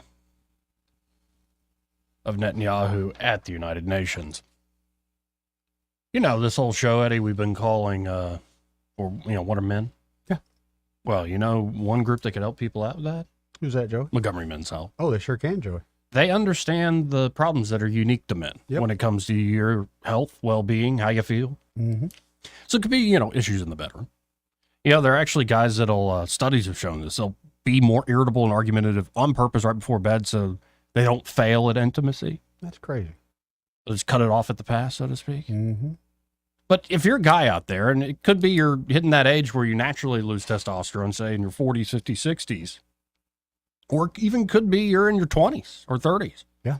It's happening to a lot of guys. And what's happening to them? A lack of motivation, energy, and drive, including a decrease in sex drive. You could also be seeing unwanted weight gain, loss of muscle mass. It's not like you're eating more or working out less. You just feel like you're walking through your life in a fog. Well, knowing whether you have low testosterone is huge in combating some of these issues. And the providers there at Montgomery Men's Health will conduct a testosterone-focused lab workup plus a consultation for only $99. And there at Montgomery Men's Health, they have low T treatments that can truly change lives. Men can experience higher energy, better gains in the gym. Brother. That's right, brother. Better mental clarity, improved sleep patterns, a faster metabolism. You usually even notice an increased libido, and you can actually book the same day you call. That number, 440-3663. That's 440-3663. Or go to MontgomeryMen'sHealth.com to book your appointment today. Want to carry News Talk in your pocket? Download the News Talk 93.1 app from the App Store. Available on iPhone and Android. Never miss a moment. Download now. This is your roving reporter, and today I am talking with an elk. Hey man, Mr. Elk, I was just wondering, what do elk do to take care of their money? Well, like most smart folks, we call David Ernest. You mean Alabama's most favorite asset preservationist? That's him, man. We call him up at 334-279-7431 or 205-479-0839. I see. Yes, he is our preferred money man. The money man with the money plan. You've been paying attention. Well, could you give us those numbers one more time? 334-279-7431 or 205-479-0839. And I just want to try to give you a heads up, man. Oh, what's that? I'm not an elk. Not an elk, huh? Well, then, pray tell, what are you? Knights of Columbus. I am not even going to make a comment. Well, the baby liked it.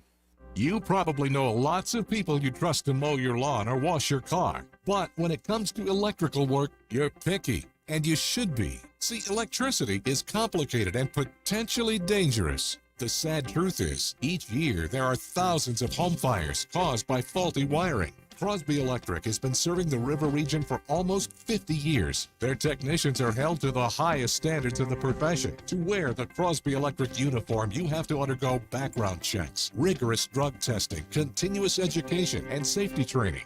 The technicians at Crosby are specialists. They don't do plumbing. They don't fix air conditioners. They simply provide superior electric service in a safe and timely manner. Don't take chances. When you need electrical work, or if you just like someone to assess your home for safety, call the experts at Crosby Electric, 272-2085, or visit us online at crosbyelectric.com. Don't miss the Capco Warehouse sale for one day only, this Friday, 8 till 5.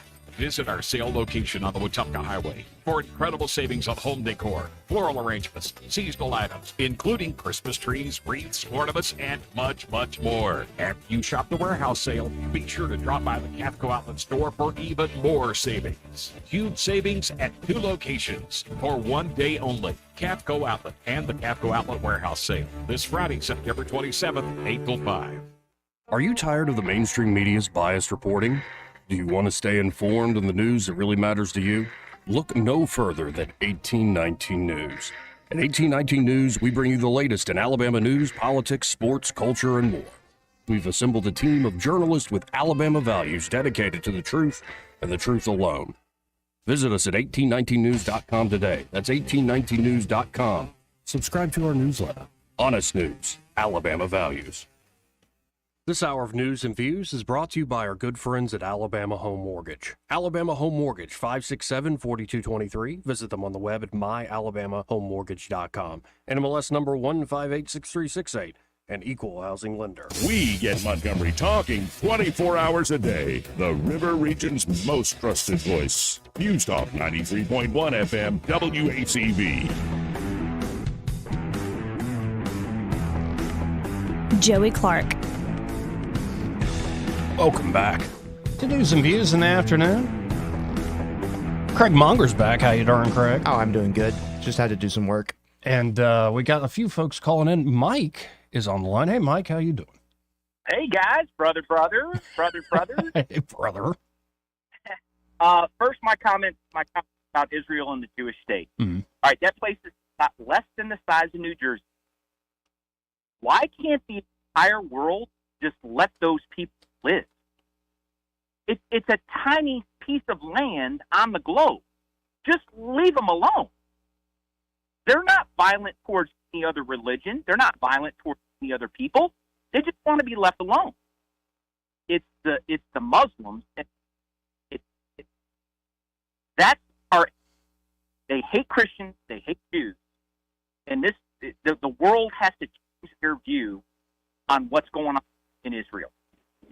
They are being bullied into death. It's terrible. Now, as I'm listening to your show, Aiden from Pest Pro pulled up in my driveway. Oh, I love that. Aiden's with me right now. Say hi, Aiden. Hello. Hey, Aiden. So I think because I got Aiden at my house and Pest Pro's here, I think I should get 50% off today's treatment. And we're gonna ask Ashley. I said, you better text Ashley right now or somebody high up, and let's see if I can get. Okay, not 50, maybe 10% off for a shameless plug on Joey Ned's show. Well, I was about to talk about him anyway, Mike. Hey, you called it the perfect time. Yeah, well, when you went to the break, it was Montgomery Men's Health, and I was telling Aiden, I said it would be so perfect if he went to break and was plugging Pest Pro, and you're here right now. So literally, Aiden's standing next to me. He just did a full treatment on the house, asked me all about, was I having any issues, this and that. So, yeah, we love him. And shameless plug, 10% off, Ashley. I love it. Work it, Mike. Work it. I appreciate the call, Mike. And folks, if you want to enjoy the services of Pest Pro Services like Mike here, 265-9990. That's 265-9990. Or you can always go to ppsriverregion.com or just search Pest Pro Services on the Book of Faces. They don't deserve it. Stop effing with Israel. They don't deserve it. Well, I appreciate the call, Mike. Thank you, Mike. See you guys. 272-9228. Some of it I think is clearly let's throw it on the table. There is, I think, a lot of anti-Semitism in the world. Yes. And this gives the opportunity to boil up. Then, though, you get into the legacy of, okay, how Zionism comes about, especially the effects of World War II and the Holocaust speeds up people moving to the Holy Land, and how it comes about through the British imperial system that's then inherited by the United States and the UN, so-called. Mm-hmm. And I think that has something to do with also some of the disdain. I think there are a lot of folks in the world who see this like the British having to leave India. Like they see it as a last vestige of a world that was destroyed. But here's the deal also. There have been a few wars in that region. Mm-hmm. Just a few. And who won? Who won those wars? I think the state of Israel won those wars. Yes, about every time. So either you accept it and you come to some negotiation, or I got a feeling you're going to fight again. And at this point, I think, in particular, Netanyahu and the Likud party are not interested in talking. I think they're over that. Especially after October 7th. I think they're over that. And every time I look at the history, correct me if I'm wrong, you're aware of this stuff, I think even more than me, Craig. I try to listen to long debates. I try to read stuff on it. And it's like, people can't even agree on basic terms and a fact pattern. Yeah, the fact pattern disagreement is very frustrating. And it's difficult because the fact patterns will be disagreed upon by experts. And I'm not an expert, so I'm going to the experts to find out what happened, and they can't even agree. So what the heck is little old me supposed to do? And so, yeah, I look at this and I'm just, I get frustrated at the end of the day. We'll see where it goes next. I have a sense that, as I've been saying on the show, and a lot of people have been worried about, wider war would be awful. But it seems to me that as everybody's waiting for wider war, Hezbollah is continuing to be neutered. Literally and figuratively. I mean, a lot of their rocket launch capacity has been destroyed. Mm-hmm. How many leaders with this latest strike have been killed? How many folks have been, put out of service? So it's ongoing. And I don't think Israel's going to stop anytime soon, especially after we just played that Netanyahu speech. He seemed pretty defiant to the UN and to the ICC and the ICJ. Yeah. 272-9228 if you want to get in on the conversation. Let's go to Papa B. Papa B. Papa B. Hey, Eddie. Yes, sir. Guess what I got to do yesterday? Go for a boat ride? No, but that's a good idea, actually. I got to put my 4Runner in 4-wheel drive up on Lake Mitchell. Ooh. Oh, baby, get another. Hey, y'all might not know, but boy, you go up there to Lake Mitchell, and there's some cliffside homes up there. Yeah. And you get up and down those hills by 4-wheel drive. Otherwise, you're walking, because if you don't have the right vehicle, you're not getting down. You might just go into the lake, but you certainly aren't going to get out of that place. I've seen a few, more than one track hoe kind of go into that lake, and it took two more to pull it back out.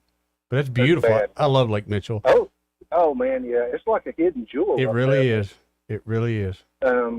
Anyway, so might benefit just a conversation here to remember why Putin is in Ukraine to begin with. I mean, now, what has it been? How long has it been now? A year and a half? Since beginning of 2022, yeah. 2022, wow. It's been over 2 years. I mean, he went in, by his own words, to denazify Ukraine. Now, I don't know what all that means, really, but I suspect part of it means that our own Alphabet Food Company went over there and established their own,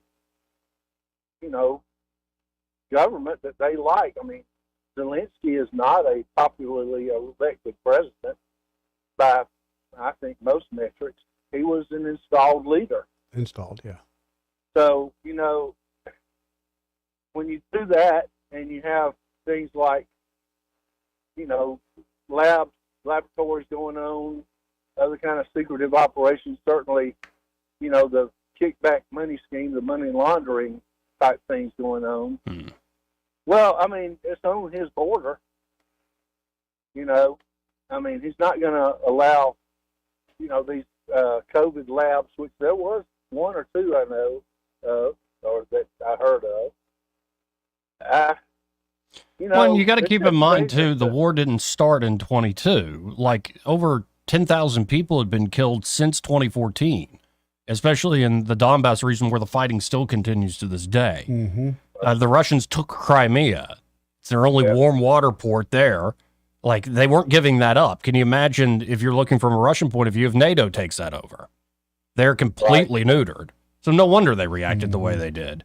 But in the meantime, I didn't think it had to go to full war. I think what happened is Tony Blinken, Joe Biden, Jake Sullivan, and Kamala Harris herself sent over there to go, we're going to bring them into NATO. Screwed the pooch here. Yep. And now hundreds of thousands of people are dead. And what's the show for it? Was it 600,000, I think? That's a generation, man. A generation of young men. Yep. It's not just sad. It's an outrage, But, I mean, hey, it fits into their model because the skunk party, well, they move in, they sneak up the place, and people have to get out or either get killed, I guess, which is fine with skunk because that just means there's room for more skunks. Mm-hmm. I mean, they're depopulating. What's not to like if you're a Democrat? You get to bring some immigrants in or whatever. It's a criminal outrage, really. I hope that they're held accountable sometime or other. But anyway, like I said, it helps to revisit why all this is going on. It's not, Putin just woke up one day and decided, I want to go, invade Ukraine. No, there's reasons behind it. When I think Putin thought he could either do what he did in Crimea, throw in a very small force, scare them, they topple over real quickly. That clearly didn't happen. But remember, there was almost a peace deal a month into this thing. And it's scuttled by the UK and the United States, in particular Boris Johnson being sent there to say, don't go with them. Right. Well, and see, here's the other thing. I mean, our government just expects people like me to just fall in line. Yes. Let's go to war. Let's go to war. No, I mean, what? Well, we're doing this. Why? To further LGBTQ in another country? I don't think so. Right. That's not. Look, if you're going to start a war, you better do it for a better reason than that. No. Anyway. All right, guys. Thanks a lot. Appreciate it. See you, bud. No, and I think the geopolitical question of our time is the rise of China. And so vis-a-vis like this war, how much does, say, the war in Ukraine and us funding to fight Putin, how does that make us stronger against China? It does not. I've heard their arguments before. You tie Xi and Putin together and you hold Xi accountable for what Putin's doing and all that stuff. I'm like, I don't think it's going to work. That's not going to work. That's not going to work. How about a great way to counterbalance China is a good relationship with the other rising superpower in the world, India? Do our sanctions all around the world really give us a better hand against China and by making that relationship better with India? I don't think it does. You're now seeing when we cut off Russia from the SWIFT system, that just gives more of an impetus to the BRIC system to build their own parallel system to transfer money all over the world. And they got plenty of resources and commodities to back something new. It's a mess. It really is. And that's what's worried me from the beginning. What does winning actually look like? Practically look like? To what end is this being done? And because nobody can give a straight answer, it's either people have ulterior motives. They don't care how wrecked Ukraine gets, so they can go in and buy up the land, rebuild it on their own terms. Thank you, BlackRock. Or there are folks that, like we've been doing for the last 20, 30 years, we're the United States, we're the sole superpower. We don't need a strategy. We'll just, we've got unlimited resources and abilities, and we'll continue to push our way around. It's just foolishness. But that's just, little old me here, sitting in this humble perch in Montgomery, Alabama. This part of the program brought to you by Alabama Home Mortgage. And there at Alabama Home Mortgage, Kim Williams and Madeline Cannon are ready to help you, whether you're looking to buy a home, It can help you with the whole process from pre-approval all the way to closing day. That's right. Or if you're looking to refinance them with interest rates coming down a bit, now could be the time, folks. Some of y'all waiting on the bubble. Maybe you're still kind of on the fence. Here's what you need to do. Call up Kim and Madeline. Let them get to know you, understand your goals and what a refinance deal could do for you. And that can help you make your decision. Follow the number they give you.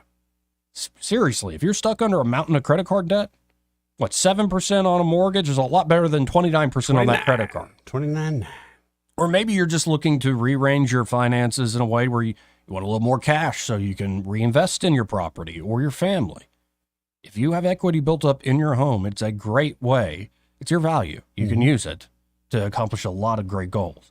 So check them out today. You can always call Alabama Home Mortgage at 567-4223. That's 567-4223. Or visit them on the web at myalabamahomemortgage.com. There is a difference in mortgage companies. Like Kim and Madeline proved that to you today. NMLS number 1586368.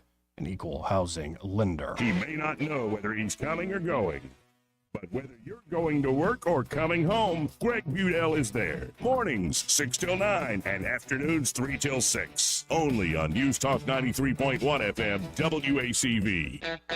Can you cook the best lip smacking wings? Prove it at Wing Wars, Saturday, November 2nd at Wind Creek, Montgomery. Compete in the ultimate chicken wing cook-off for your chance to win a share of up to $15,000 in cash and prizes. Entry is $100. Sign up today at windcreek.com. Wing Wars, November 2nd, only at Wind Creek, Montgomery.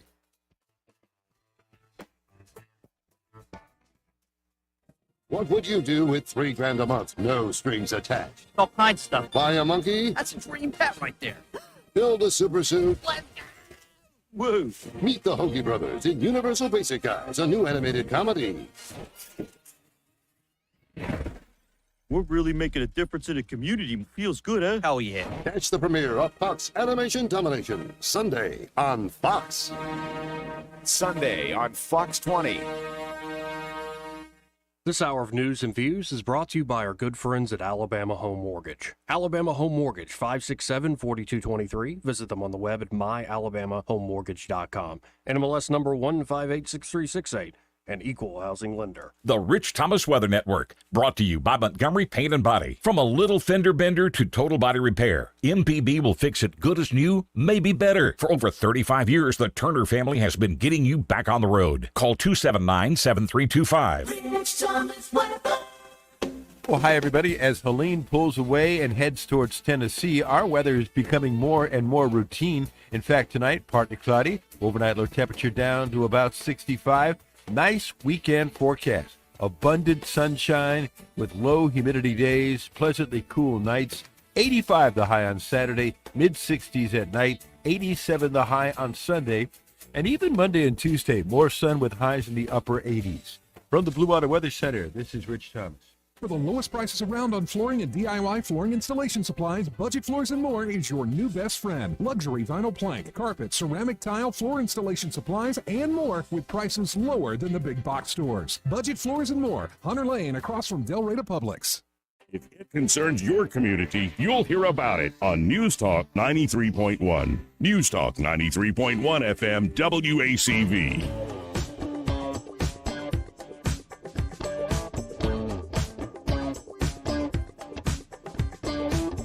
Joey Clark. Welcome back. Let's go right to the phones and let's talk to Dick Brubaker. That's right. Hey, sir, how you doing? How you doing? Good. Now, I may have misunderstood you because I did sort of come in midstream. Mm-hmm. Are you arguing that Russia just sort of has a right to grab a land bridge between Ukraine, to take Ukrainian property so they can have a land bridge to the Crimea that they swiped when Obama was president? I don't think they have a right in, say, in a moral sense appeal to God, but they do have a right in the old sense of the term that they're strong enough to do it and just did. Well, okay, so you don't think the United States, so you don't believe Putin when he said repeatedly that his goal is to restore the old spheres of influence of the Soviet Union, and Ukraine is step one. Moldova and the Balkans are next. The Baltic states are next. And so None of that carries any water with you at all. No, not So in we the. shouldn't believe him when he says that. I don't think it'd be the full recreation of the Soviet Union. I mean, No, but if that's his goal, I mean, how much are you willing to tolerate? You're going to wait till he attacks a NATO state? And also, didn't the United States give, when we agreed to let him keep the Crimea, his promise was that was it. He got what he wanted. And now he's back for bite number 2. And I thought the Obama administration made the Ukrainian government, and NATO did as well, some guarantees about their remaining territory. Did we not? Yeah, but I mean, a red line But the since hell with that, because Trump wants to stop the killing? a red line since the late 90s has been don't expand NATO right to our doorstep. And they've been saying that president after president. I think they were serious. Yeah, but the deal was, I mean, just repeating, I mean, maybe what we tell people will do doesn't matter. But the deal was that Russia could keep the Crimea, and we told the Ukrainians that you swallow that, and we'll guarantee your territory. Yeah, but then fighting festered for, what, another 8 years? It was. Yeah, but that's not, I mean, whose fault is that? If, the Russians could have peace today, the same way the Ukrainians could. They could just stop. Well, and also the Russians already had, like, to I heard Craig's point there, they had that major naval base already with a huge troop installation. And Well, now, wait a minute. But that was, it was part of after the Soviet Union broke up. It's not like the Ukrainians invaded, took. It was given to the Ukrainian, what they used to call them, the SSR. Yeah. I mean, so it was part of Ukraine. The Russians just decided, wait a minute, Khrushchev was drunk. I don't want to give that up. Well, but then they also had an agreement with the Ukrainian government essentially to lease that thing forever. Yeah. Right, but that's not what happened. But that's enough about that. But look, on this Trump thing, the Democrats oversimplify things, but so does Trump. To say I just want the killing to stop, apply that to Israel. I mean, and it doesn't make any sense suddenly. Well, I mean, there's just the lack of diplomacy is the problem. The lack of diplomacy in Ukraine and Russia, and obviously in Israel. Things that I mean, I agree with you, by the way, about what you said about Trump, but his style of diplomacy would have prevented these two conflicts, I believe, wholeheartedly. Well, maybe. I mean, I tell you why. I tell you what would have prevented it. Biden not being president would have prevented the Middle East war, because all of that is because of the loss of nerve in Kabul. Agreed. Oh, and we were right on the cusp of getting the Saudis to sign on to the Abraham Accords, and Biden screwed it up. Yeah. I mean, Trump secured that we thoroughly. lost our nerve and ran out on our friend. I wouldn't say we ran out on our friends. We're kind of supplying them with a whole lot of firepower. I mean, No, I'm talking about the Afghans. Okay. Yeah, I'm talking about when, my son's a Ranger. He was there when Kabul fell apart. All those civilians got killed. All that's on us. I mean, we did that. Biden did. But at some point, have y'all talked about this Montgomery Public School thing and what the Chamber of Commerce did? Not yet. No, we haven't. If you want to, go ahead. Well, just briefly, because I'm going to tell you, this is some new ground for the Chamber. As you know, when it comes to MPS, they have been the most Pollyanna-ish, rose-colored glasses, never criticized the school board group in the world. And they finally gone public saying MPS is a total mess and the state needs to take over the Montgomery County public school system. Yeah. So it may be too late, but finally. Yeah, but do you think that that's just sort of them whinging and whining because the superintendent stepped down, or do you think they actually believe that there's an irreparable problem? I think what you've got is, the NCAA has a great term. What do they call it? Lack of institutional control. Mm-hmm. Well, you've got no good superintendent will work for the Montgomery County Board of Education. It's kind of hard to argue with. Right. No, and I'm very much in the camp. I haven't gotten into the details because I'm not a parent, and I find getting into the weeds of what the one board member said. It's just frustrating, and I don't see the point. It's lack of confidentiality. Yes. It's repeated time after time, and he finally said, "I can't work for you guys." Mm-hmm. And the last time we had a good superintendent, he quit for the same reason. Right. And you've got Arthur Watts leaving the scene, right? The financial and that's a big loss. Yeah. Well, and here's the thing. Until we get a board that wants to function like a board, we'll never get good leadership in MPS. And that's what the Chamber of Commerce is essentially saying. Well, it's not just MPS. I mean, they're talking about the state takeover of the police. It's just it's a completely disheveled government from the top down, and it's so unfortunate. It's an absentee government. I mean, you know. Well, I mean, 6 of one, half dozen of the other. I mean, if you're absentee, you're disheveled. That's your whole point as a government, is to be undisheveled and unabsentee. I love that, undisheveled. Well, anyway, look, guys, it's a great show as always. I just wanted to call up and yank your chain a little bit about Ukraine. It's always fun. But anyway, guys, y'all doing a great job. Keep it up, and hopefully the state will listen. And if we get some intervention, we might actually improve schools a little bit. Hear, hear. Thank you, Dick. Thanks, guys. God bless, Senator. No, and I was about to say, I'm in that camp on so many fronts, federal, but I think at the state, bring a wrecking ball and then put a competent person, a competent CEO, so to speak, in charge of creating a new system. Yeah. And we're kind of getting to that point, especially with MPS. But my opinion on that is so controversial. I think public school government-run schools is by definition incapable of functioning. It is incapable of functioning. Yeah, I think it's like any bureaucracy. For instance, I'd imagine the public schools work pretty darn good when they're first created. Yep. Because the energy to create something, it's more entrepreneurial. But as soon as it's, well, and also the state education system's been a political piggy bank too. Like the whole point of it wasn't always education. Obviously. Yeah, and the teachers unions really swooped in and was like, hey, let's get some of that. But I mean, I'm a John Taylor Gatto guy. I'm kind of with you, but it's kind of like talking about geopolitics. Practically speaking, exactly.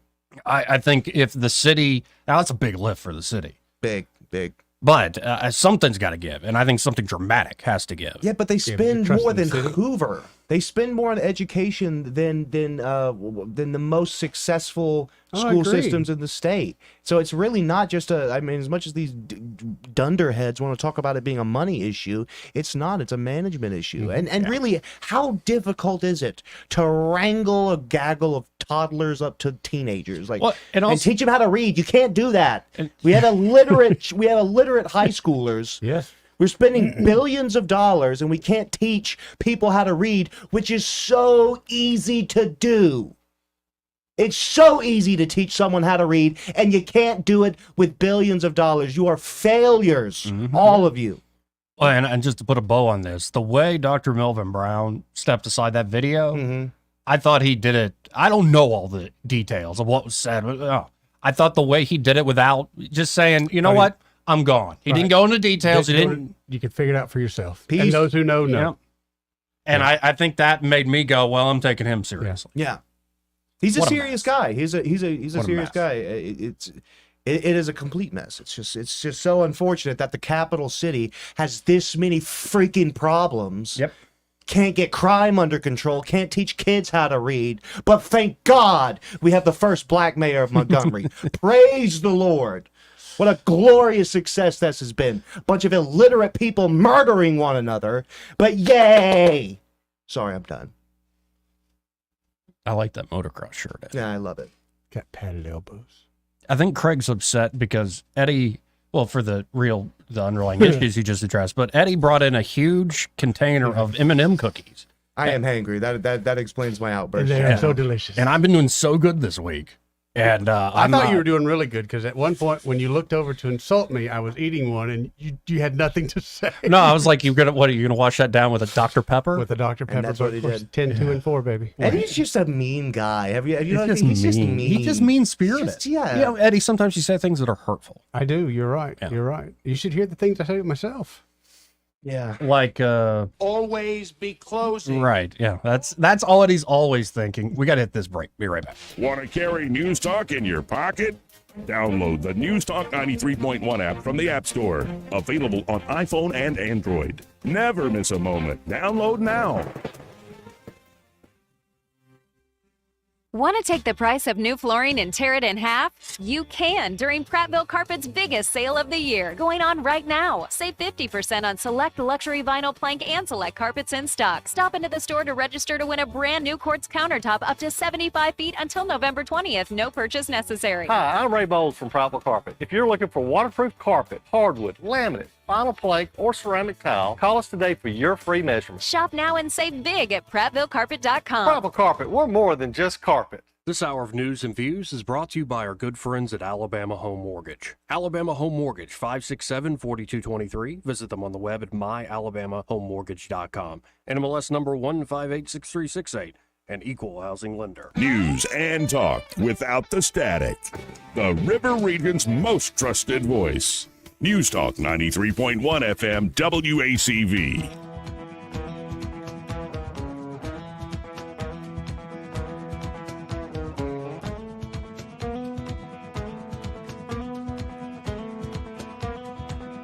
Joey Clark. Welcome back. Coming up, top of the hour.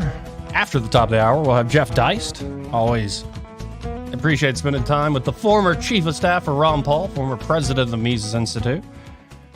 In the meantime, here, I believe we have on the line the one, the only Michael Cohen from Cohen's Electronics and Appliances. Hey, Michael, how you doing? I'm great, Joey. How are you? Doing great. So, what's the score today? The score today is 21-3.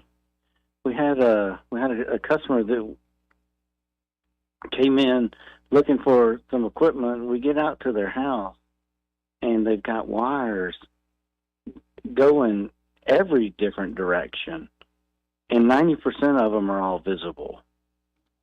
And of course, after Michael Jackson's there for a little bit, he gets the wires hidden. He gets the electrical moved behind the television, gets everything done like it's supposed to be. And then you walk into the room and you really just see the TV.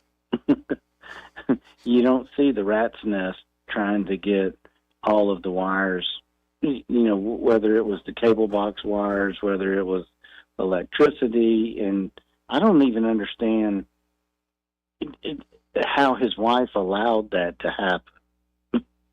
Because you would think that as a guy, we just won't function for the most part. Right. Yep. But the women keep us straight. She might have been like, it's too far gone. I need to call a pro. It may be. But anyway, it was a smaller job that turned into a great big job, just trying to clean up the mess that the previous installer had left. Well, and I, on a first-hand basis, have seen Michael Jackson work. The guy is fantastic. The products are great there at Cohen's, but the service is, I think, what made them survive for over 6 decades now. You can always go to thinkcohens.com, or I really encourage you to stop by the Boulevard, 2515 Eastern Boulevard here in Montgomery. And you can stop by, 9 to 6 Monday through Friday, 9 to 4 on Saturdays? That's correct. You can check us out online. The best thing to do is really to come by and meet our people. Let us ask you some questions. You ask us some questions, and, we can help you make the right choice for whatever your needs are. Well, I appreciate it as always. Have a good weekend, Michael. Y'all take care. Take care, Michael. Got to hit this break. Be right back with Jeff Deist on the phone. Broadcasting from the Riverside Chevrolet Master Control Center, this is WACV Cusana, News Talk 93.1 FM. When it's Chevy, it's Riverside. With SRN News, I'm John Scott. New York City Mayor Eric Adams has pleaded not guilty to federal bribery charges and other counts. Adams, a Democrat, entered that plea before a packed courtroom gallery in Manhattan. 5 people killed in a 4-vehicle chain reaction crash. It happened in central Utah. The Utah Highway Patrol says it happened on U.S. Highway 6 near Price. A man convicted of killing 3 people in a workplace shooting in 1999 has been executed with nitrogen gas in Alabama. The second time the state has carried out an execution with nitrogen gas. Alan Miller was pronounced dead at 6:38 p.m. local time on Thursday. The Dow adding 154 points, the NASDAQ Composite down 101. This is SRN News. We've been witnessing troubling signs that we're on the cusp of a major economic bust. High inflation, growing national debt, and global uncertainties are all flashing warning signals. Are you prepared for what's coming next? I'm Lance Wallnow, a Christian news analyst. The Bible tells us that the wise man sees danger coming and takes precautions. By diversifying into gold with my trusted friends at Birch Gold Group, you can protect your God-given assets through both stable and turbulent times. Gold has been a trusted store of value for thousands of years, weathering economic storms that have wiped out other forms of wealth. Here's the best part. With the help of Birch Gold, you can convert your 401k or IRA to a gold IRA tax-free and penalty-free. To learn more, text the word FAITH to 989898 for a free info kit on gold. Take the next step to secure your financial future before these warning signs turn into a full-blown crisis. Text FAITH to the number 989898 now for your free gold IRA info kit. Birch Gold Group is the only company I trust. There's no obligation. So text FAITH to 989898, and I pray this information helps you achieve prosperity and peace of mind.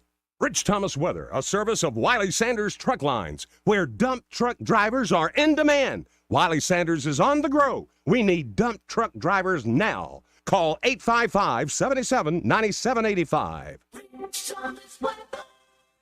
Well, hi, everybody. As Helene pulls away and heads towards Tennessee, our weather is becoming more and more routine. In fact, tonight, partly cloudy. Overnight low temperature down to about 65. Nice weekend forecast. Abundant sunshine with low humidity days, pleasantly cool nights. 85 the high on Saturday, mid-60s at night, 87 the high on Sunday. And even Monday and Tuesday, more sun with highs in the upper 80s. From the Blue Water Weather Center, this is Rich Thomas. We're redesigning financial freedom at CB&S Bank. Make purchases at participating stores and restaurants using your CB&S Bank debit card through your mobile devices with Mobile Wallet. Charges and fees may apply for your cellular service provider. Contact your service provider for more information. Member FDIC. 1819 News.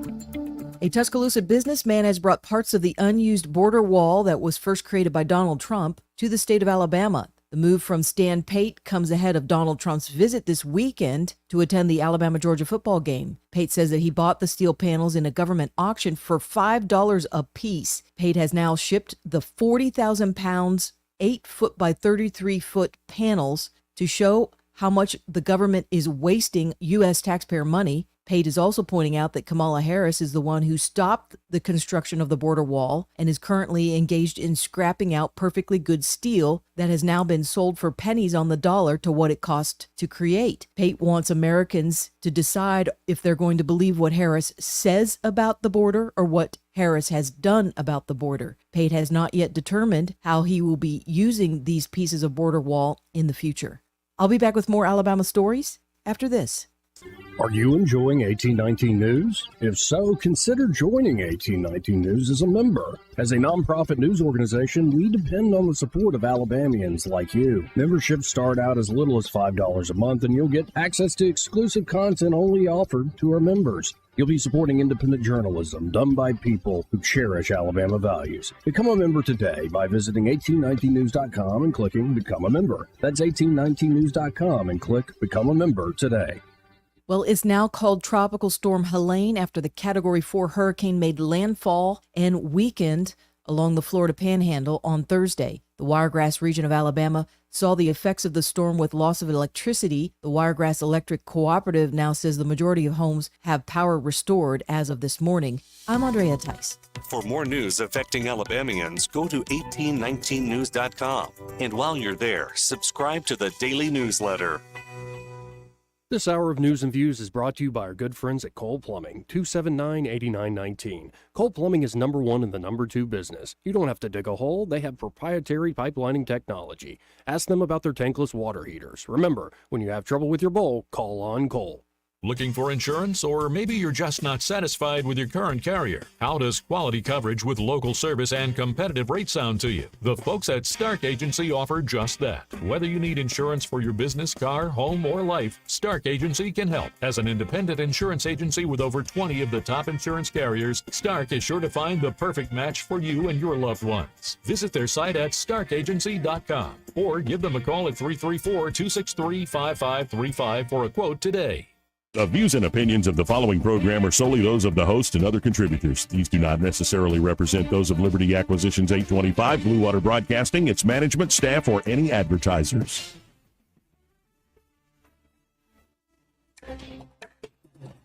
It's time for Montgomery's conversational radio show. It's News and Views on News Talk 93.1 FM. To join the conversation, call 272-9228.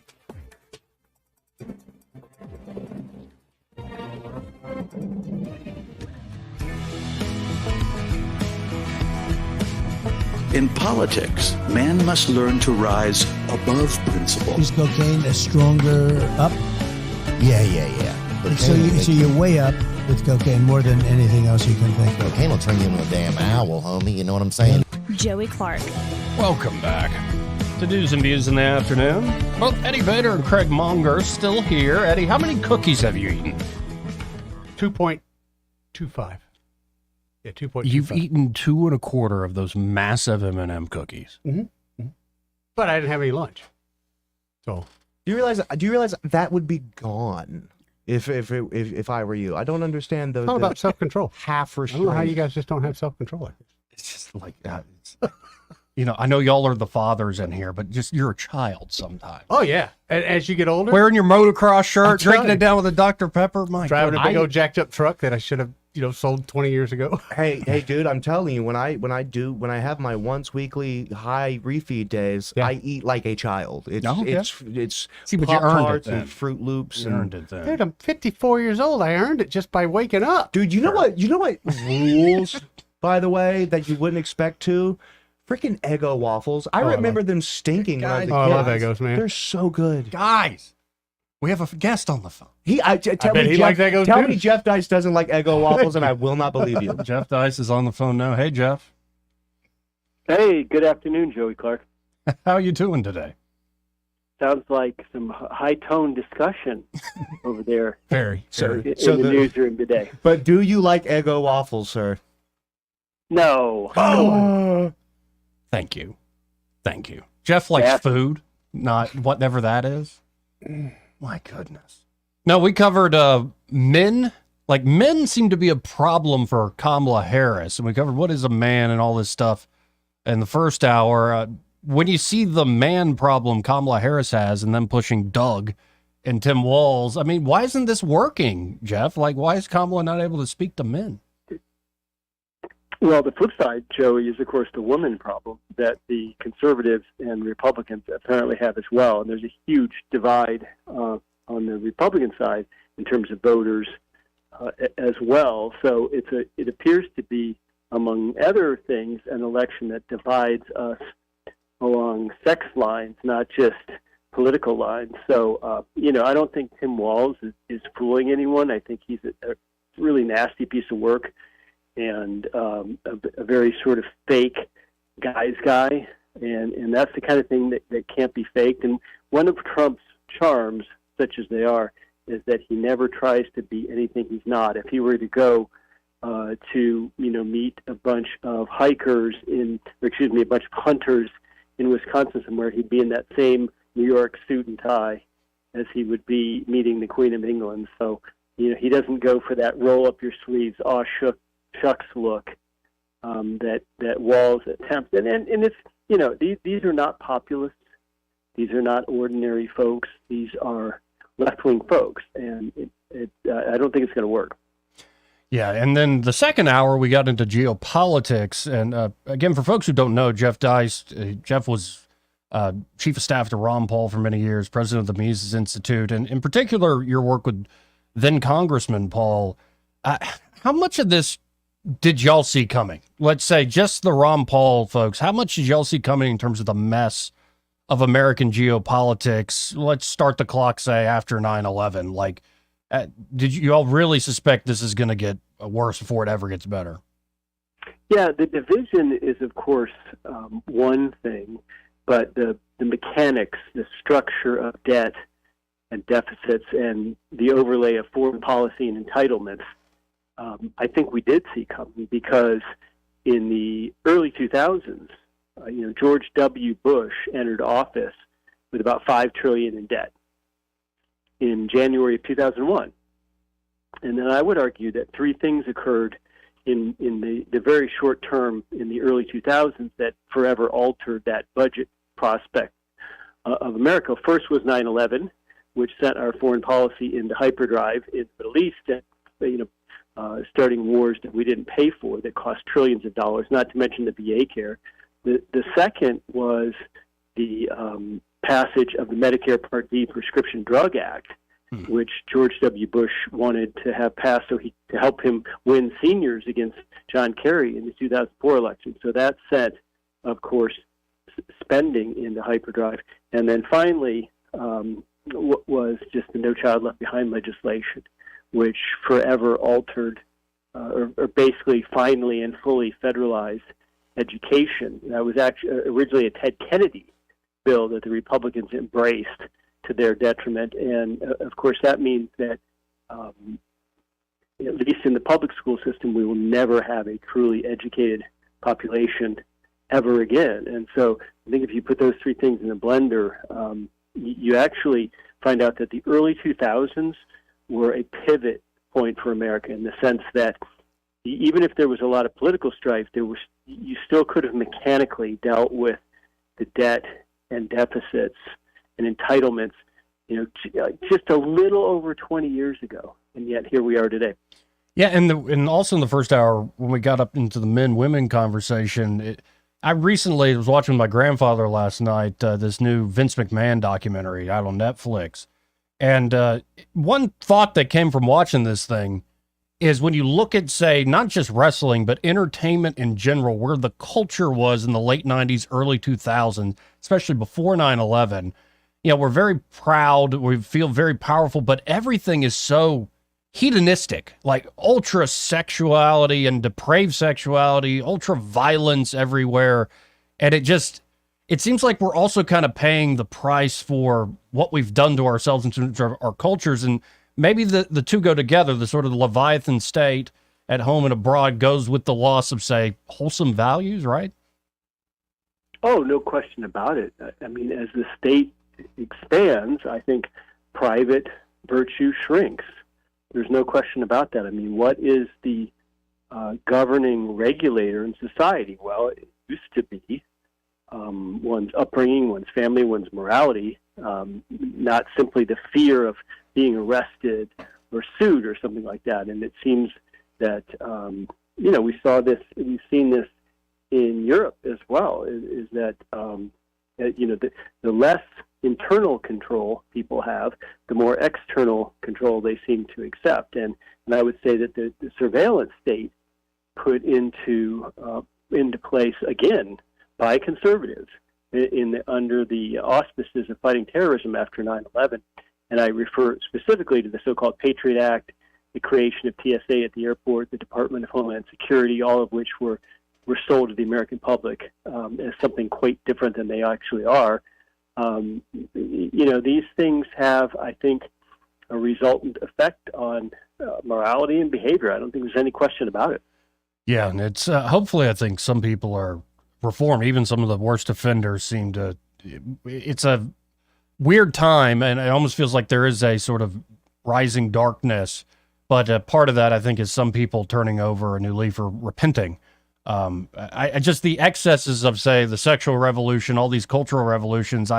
Is it wrong for me to have hope when I look at younger kids who are sort of saying, I'm not going to do what mom and dad did. I'm not going to do what my grandparents did. I kind of want to find a different path, which I hope it goes into that direction of a more wholesome, family formation. And I'm talking to myself in the mirror here saying all these things, but it does seem like there is a turnover happening that's probably for the better, though it might be painful. Well, Joey, let's not forget that your long-suffering father is still waiting on that grandchild. Yeah. So, I mean, look in the mirror, buddy. No, yeah. I've often condemned him for this, by the way. Eddie and I are trying to get him a missus, but it's just not working. But I would say that younger people are, whether they choose it or not, they're going to be forced into it. The ways of their baby boomer parents or maybe grandparents for much younger folks is not working in the sense that family formation, home buying, all these things. And let's not forget, not to beat up on baby boomers too much, but, go back to, let's say, the 1970s, just a simple undergraduate degree from State U could be, or maybe even not an undergraduate degree from State U. I mean, it was people became doctors and lawyers and plumbers and accountants and teachers and moved into comfortable middle-class lifestyles without all that much, let's say, risk on their part, right? These jobs were sort of just siloed and they existed, and people filled them with, varying degrees of competence, but you didn't have to be an entrepreneur. You didn't have to have a side hustle. You didn't have to be thinking outside the box. You just sort of went along rotely and did what you were supposed to do and maybe got halfway decent grades. And that was that. And that doesn't work for a young 20-something today. I hate to say it. Yeah, and it really is interesting, the upheaval, and hopefully the tough times will make people stronger and I think wiser. Shifting gears here a little bit, about 4 days ago, you tweeted out, "Jailing Steve Bannon worked." What do you mean by that? Well, I mean, first of all, everyone thought when he went to jail that he would be running the campaign from behind the scenes. Well, that's absolutely not been the case at all. And we can see that the Trump campaign is absolutely listless, rudderless, and almost imploding in terms of basic competence. But beyond that, I wanted to make the larger point that this idea that, oh my gosh, why, this is a banana republic, why would any government do this? Surely this can't happen here. Well, yes, it can happen here, and it has happened, and it works. In other words, authoritarian governments jail their political opponents for a very simple reason: it works. And I mean, Glenn Greenwald, I think, is a great follow on repression of journalists around the world, which is a form of jailing a political opponent. But Steve Bannon is largely credited with being the populist mastermind behind Trump's 2016, enormously unlikely victory. Now, I don't know if that's true because I'm not privy enough to the campaign, but it's certainly plausible. And to put this guy in jail on a simple contempt charge when that is very unusual. Let's just say that's just as unusual as trying to bring a criminal prosecution against Trump for internal record keeping, not any public filing of any public document, but internal record keeping of an alleged payoff for a sexual affair. Look, when you see these kind of things happening, you have to understand that the public is going to lose faith and confidence. And now, with this new indictment against Mayor Eric Adams in New York City, a lot of people are saying, well, gee whiz, why is the Democratic Attorney General, under Biden, or should we say President Kamala at this point, why are they going after this guy? Well, there must be a reason, as opposed to, well, they just go after criminals wherever they find them, right? So it's a very, very scary time in America when people, imagine that federal prosecutions are generally or inherently political, because none of us would like, let's say, the IRS to come after us because of our political viewpoints. Now, but I see the strength of the regime. There's always been this old question: does Biden being pulled over the finish line show how weak they are or how strong they are?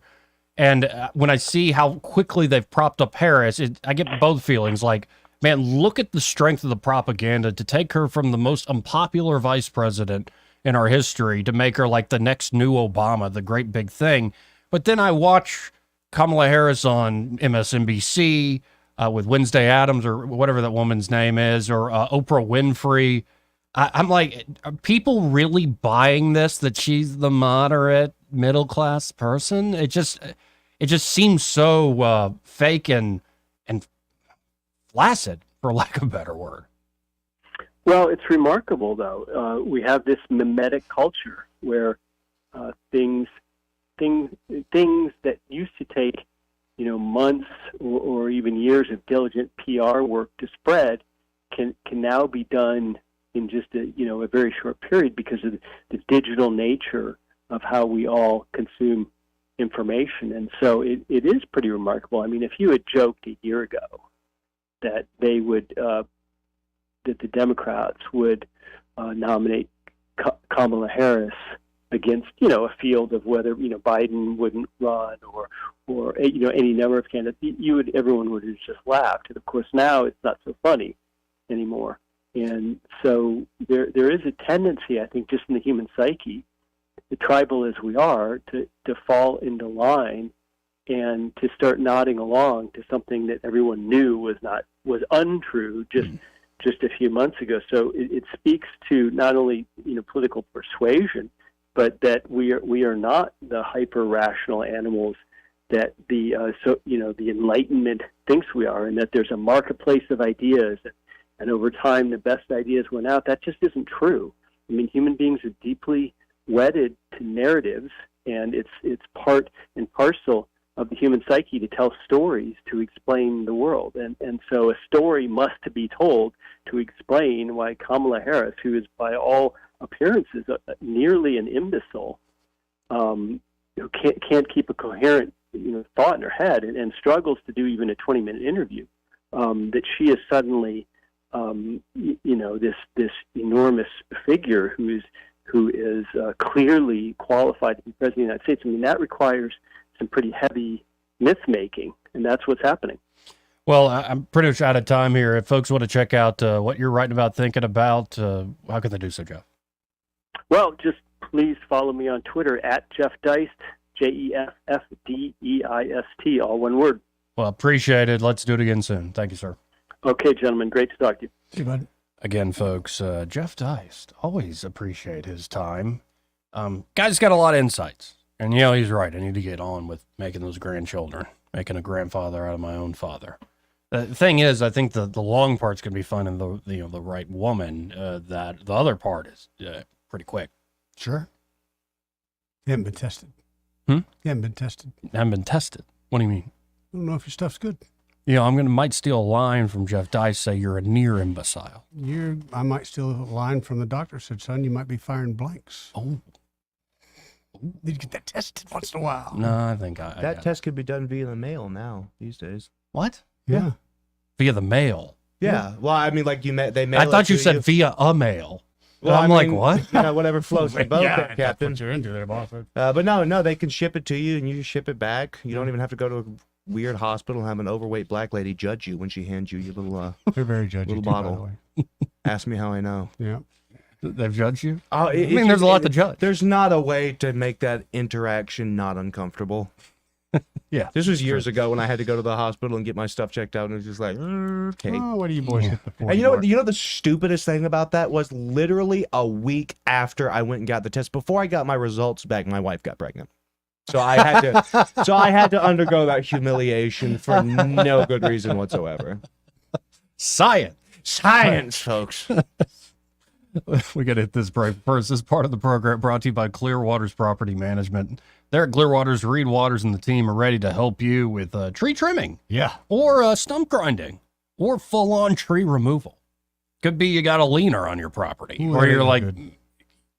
Craig, you've ever had the feeling where you're looking out the window, you see that 80-footer going like 8 to 10 feet every which way in the wind? Oh, yeah.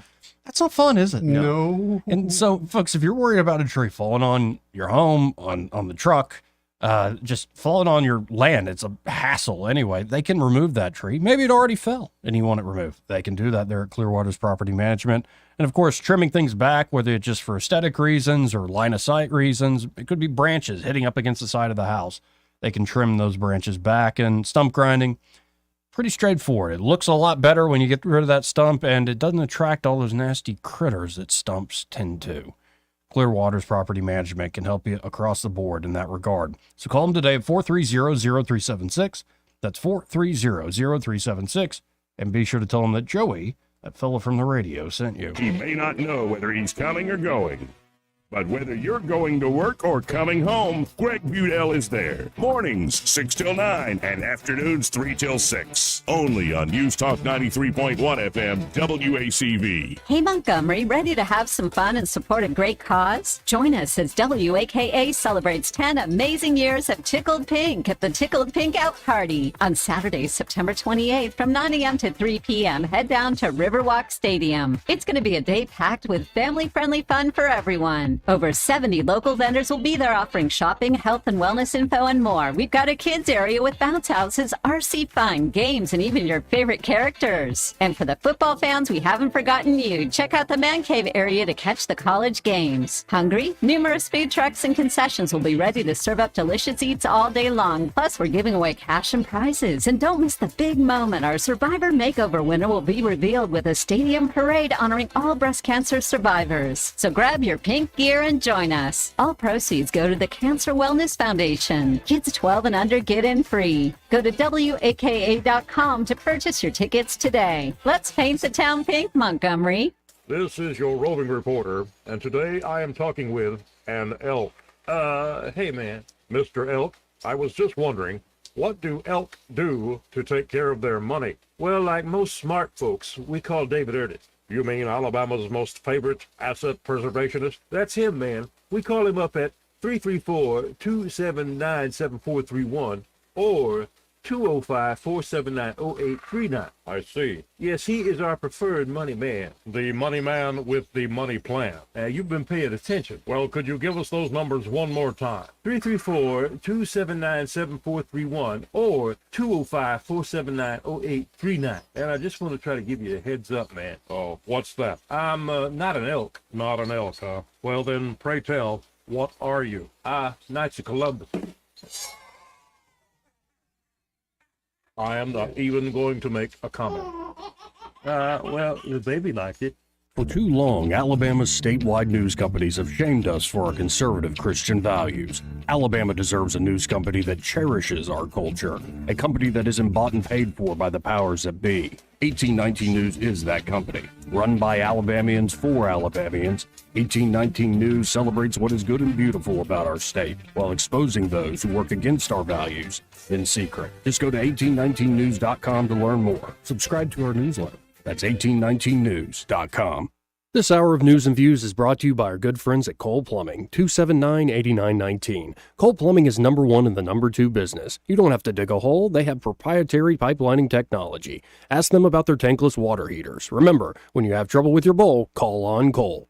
The River Region's first and only news talk station on FM. Live, local talk. News Talk 93.1 FM WACV.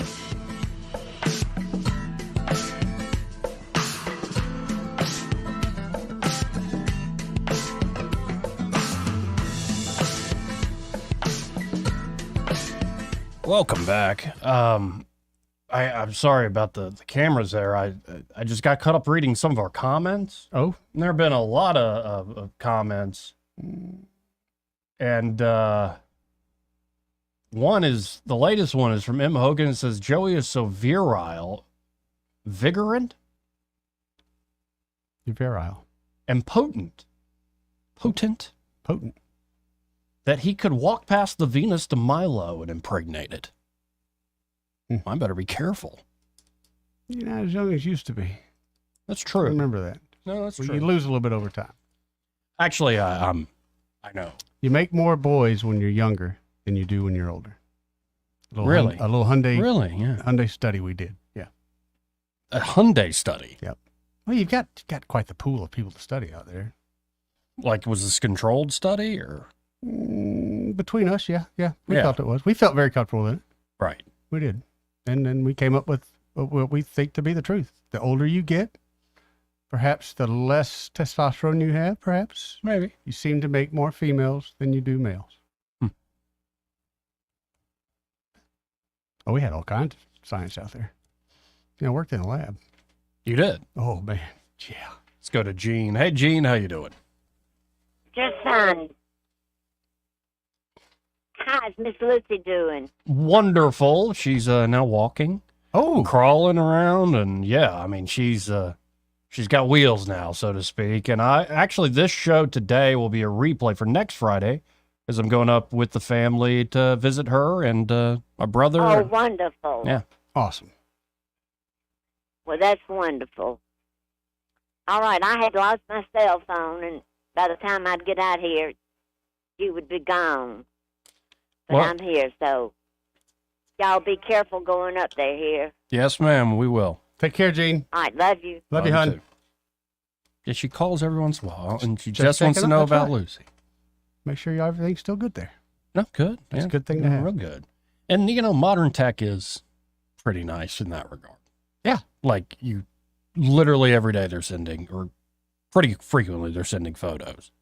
And you get to see her, man, they grow fast. Yes, they do, Joe. Just a year, and you're like, wow, that's crazy. The talking has to be the craziest part, right? They start talking to you. The things you say. Yeah. And then you for the while you have to learn. I got to watch what I say, but sometimes they'll spit it back to you in the exact cadence that you said it, and it will blow you away. You've gotten into the talking phase yet? With both of them, yes. Yeah. What's it like? It's fantastic. I mean, my son, he's doing this thing now where like he'll ask a question, and I'll give him which is millions of questions a day. Then I'll answer it, and then he'll repeat my answer back to me in the form of a question. Which I love him to death, but when this is like happened for the 80th time today, I just want to put him in the microwave. Have you got to the point where you can say, I'll time you? It's a great cheat code for kids. When kids say, watch me, I'll time you. It gives you a break. No, he doesn't wait for me to fight. He just he just does the thing. Does it? He just does He my son, we have an outdoor refrigerator and freezer for all our extra food and stuff because we buy in bulk. He unplugged it, and we didn't know, so we had to throw away a good amount of food. So speaking of putting him in the microwave, yeah. Well, and speaking of kids, I'm looking at a quote here. We read it in full the other day. Just read the story, I believe Craig Munger of 1819 News wrote up. That guy's handsome. But the quote is, "You're a little boy in a big job." This was really good. This is Wendell Gavan, and man, I think Randall Woodfin picked the wrong person to fight with. Ooh, yeah. I mean, what did you actually talk to her? Yeah, I was on the phone. She said that to me while I was on the phone. Wow. So, I mean, what is that? From your actually having you? Of course, I've read your report, but like having that conversation, what are you sitting there thinking?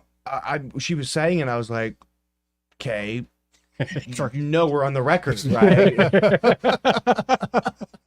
But while I'm thinking that, she goes, and you can put this in your article. I'm like, well, I don't imagine that I won't. But yeah, she's kind of right. She's pretty right. Yeah. And it's funny because you sort of expect it because she's a Democratic lawmaker, and I know that our municipal elections are nonpartisan, but Randall Woodfin's a Democrat, right? And so it was shocking that she pointed out the talking about Glock switches and the talking about constitutional carry. It's pointless. It means nothing. Right. What means something is the fact that you have a deteriorating respect for law enforcement because they've been hamstrung. Yep. Because of his progressive nonsense BS policies. Hug them out. And this is part of why I want more politics to be local, because local politics and politicians will surprise you. Oh yeah. Now, if you're trying to climb the ladder and say, be it executive order signings and favor with the federal government and the latest administration, you might play the game a little more and find it for a reason to talk bad about Trump and Alabama Republicans and all that. But when you're just a true state lawmaker and you live in that city, you probably are like, okay, I'm tired of that crap. Why don't you solve the problem? Imagine that, because both Woodfin and Reed, it's like, just imagine this. You have an issue with violent crime in your city that you are the mayor of. People are killing one another. People are stealing and robbing one another. And you spend the vast majority of your time going out of your city to do, rub elbows with the rich and famous in D.C. just to get your face out there, to accomplish nothing, by the way. Why? Someone answer me this. What is the point of signing an executive order against something that is already illegal on the federal level? Give me a rational explanation for that. And even puts my name in the paper. Well, exactly. And even Philip Ensler, who I don't think, the bill is innocuous. I don't think there's a reason not to pass it if you're a politician. But it is sort of pointless because it's already illegal on the federal level. If you get pulled over with a Glock switch and you don't have an FFL, you go into jail, homie. Right. That's exactly right. Like when I saw Woodfin's harangue that came out of this, I was like, how about, pardon me, Mr. Mayor, shut up. Let somebody like Phil talk to people behind the scenes and actually work the bill. You might be surprised what could get done. Dude, it's nuts. His legislators don't like him. It's hilarious how similar Reed and Woodfin are. Their state lawmakers don't like him. They don't. The guys in Jefferson County, the guys and gal, by the way, the gal especially, do not like you. In Montgomery, what you have Reed Ingram, and Will Barfoot, they don't like you either. They're intentionally coming to try to clean up your garbage. They don't pass your bills because you're not a team player, and then you just turn around and blame them. This is garbage governance at its finest. And I swear both of them are just hanging on for dear life, praying to Allah above that they get some sort of cabinet position in a Harris administration so they don't have to keep taking this flack because they are incompetent at ruling a city. It's unbelievable how similar the two are. It boggles the imagination as to what they're thinking on a daily basis. Well, and the thing that keeps coming up is this constitutional carry, as we call it, the permitless carry.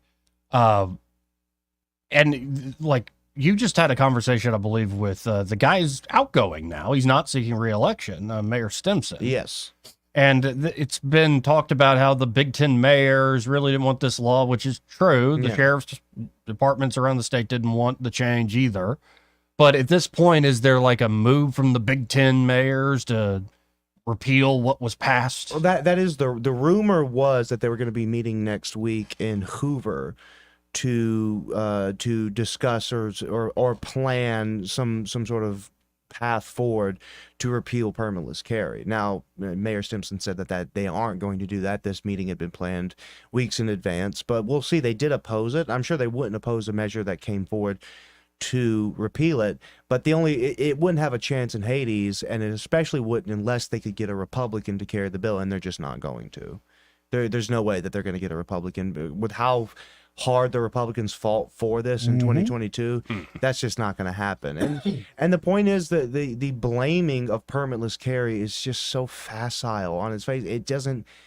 I've yet to see. Okay, how would any of these tragedies that we talk about, how would they have been solved if someone had to procure a permit? Well, and then you see this crime unit, the MAX, put together with the state, with the county, with the city.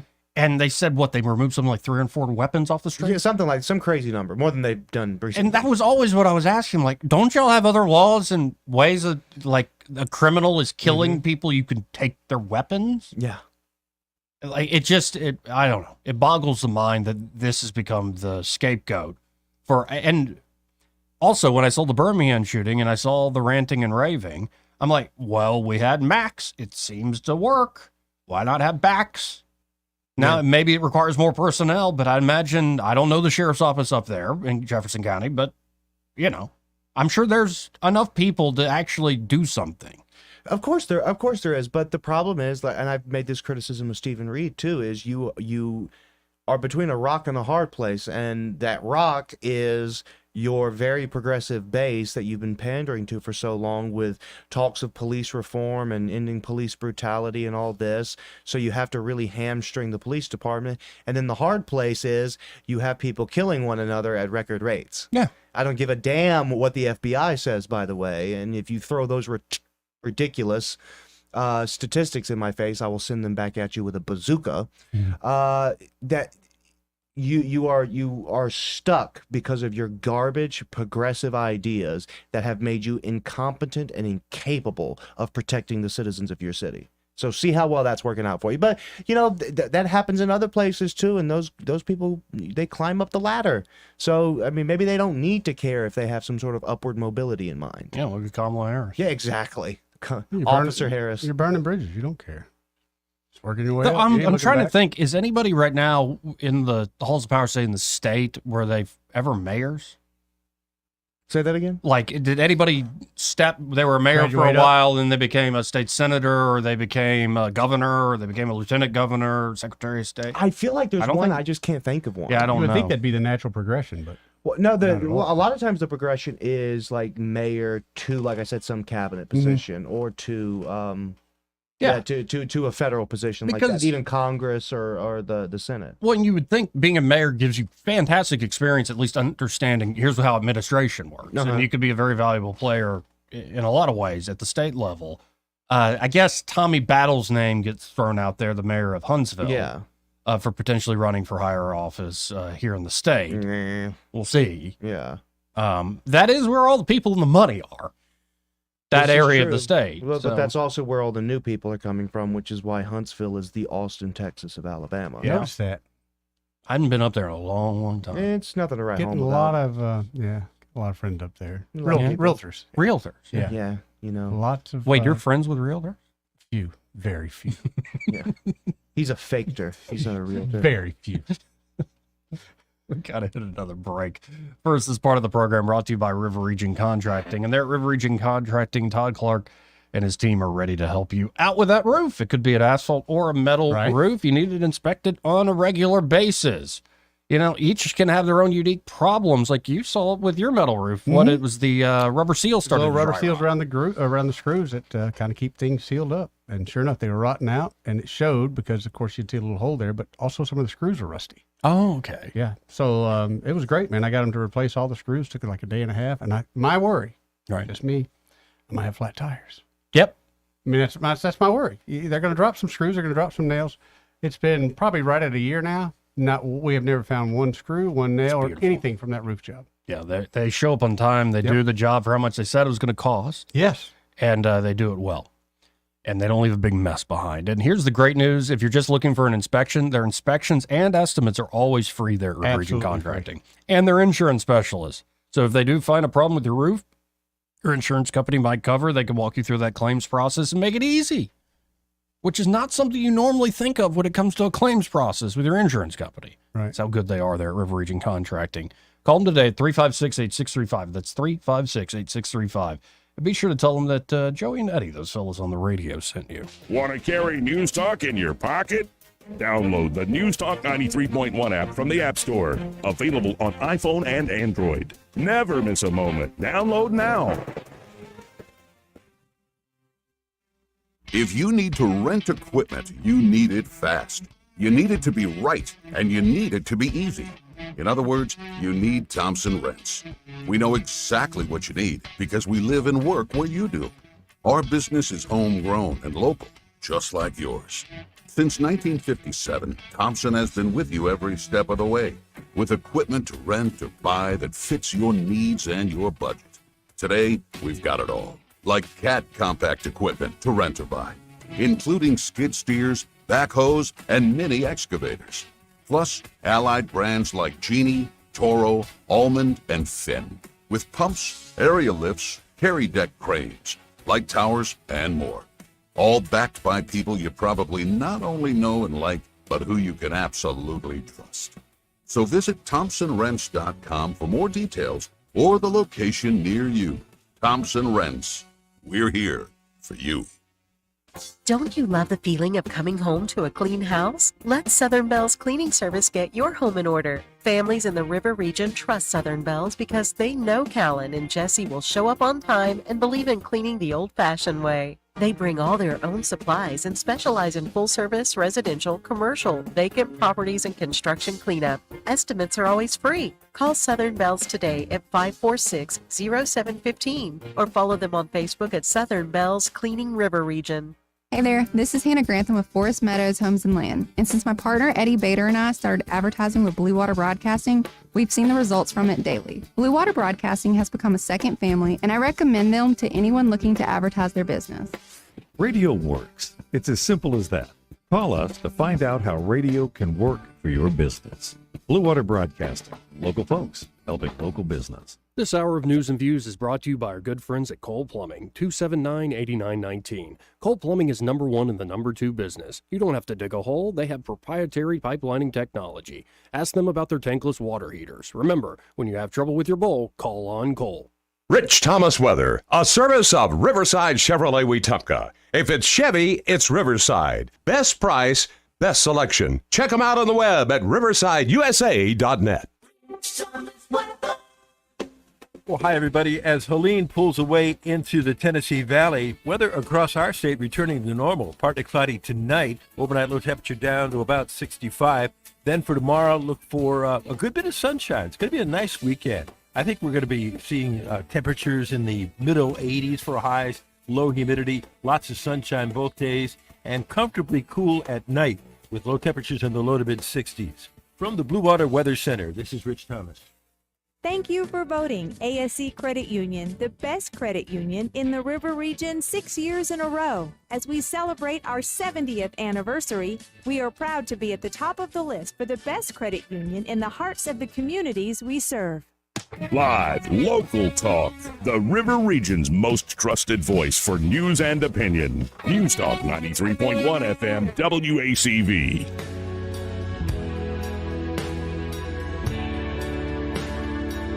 Joey Clark. Welcome back. Let's go right to the phones and let's talk to Sweet D. Hey, D, how you doing? I'm doing good, Joey. You know what? I wish these guys would stop harassing you because, quite frankly, I don't think there's a girl good enough for you out here in the world. What? I don't. That's depressing. Is there not a woman good enough for him, or is there just not a woman that's good enough for his high standards? There's not a woman good enough for him. Wow. See, but Eddie, what Eddie's suggesting here, isn't that what every woman wants? It's like, honey, I could do better, but I'm settling. No, I was going to tell you at some point. Right, you can reach and an I don't age want where you to settle, so you're not going to be able to deal with anybody. I'm sorry. So you just Forget so about she is condemning you to perpetual solitude. Yes. I don't know where the solution is here, Sweet D. It's like I'm Superman.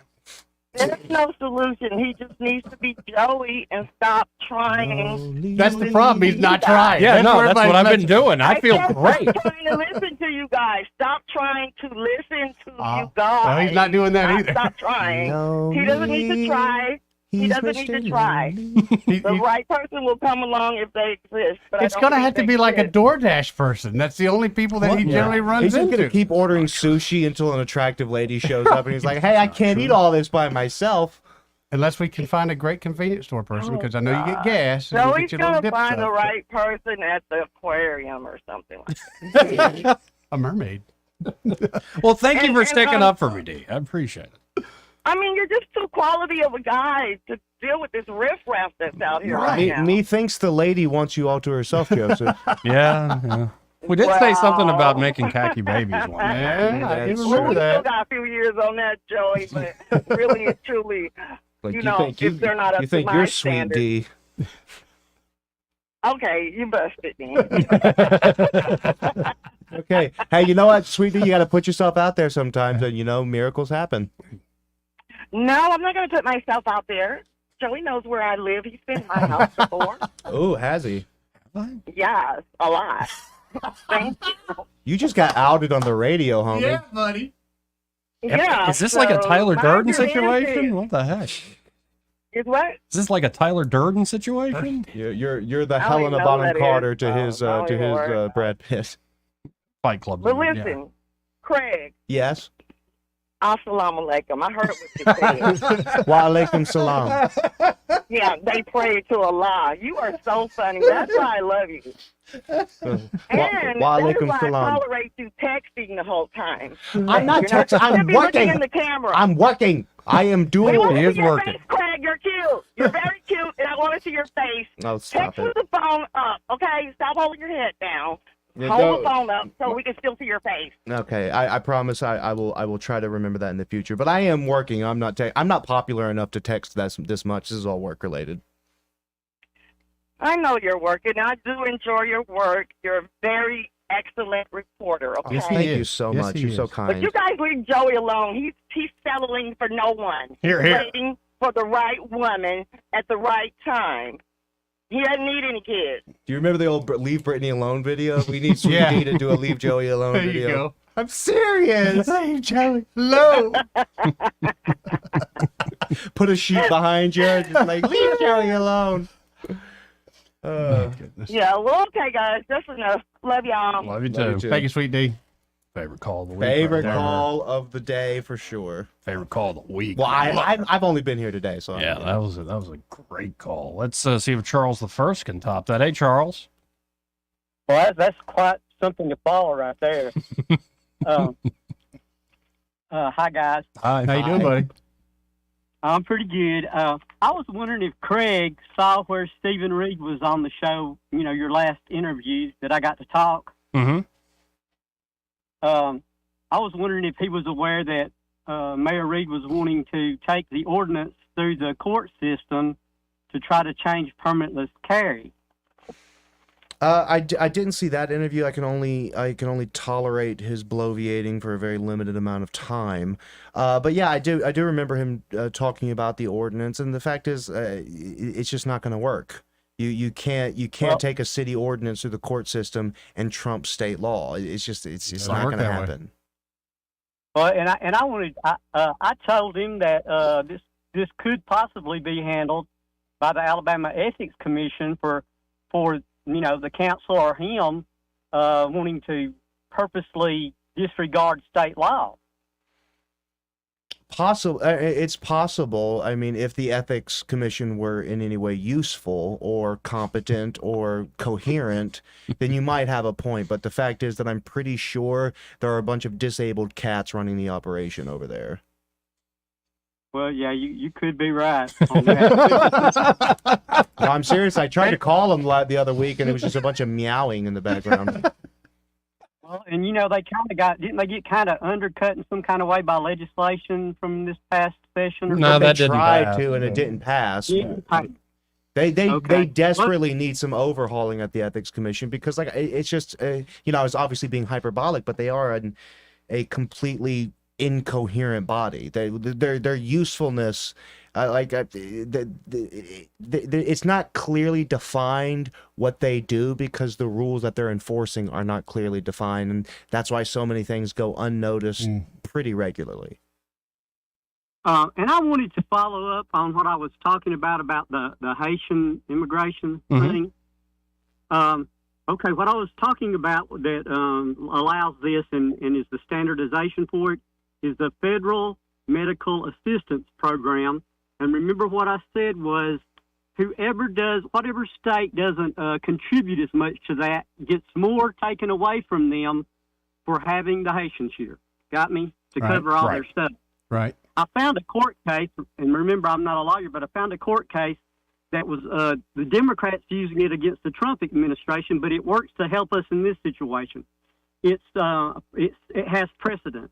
It is State of New York versus the U.S. Department of Human Services 2019, and it lets states do something about the overreach of the federal government in these instances.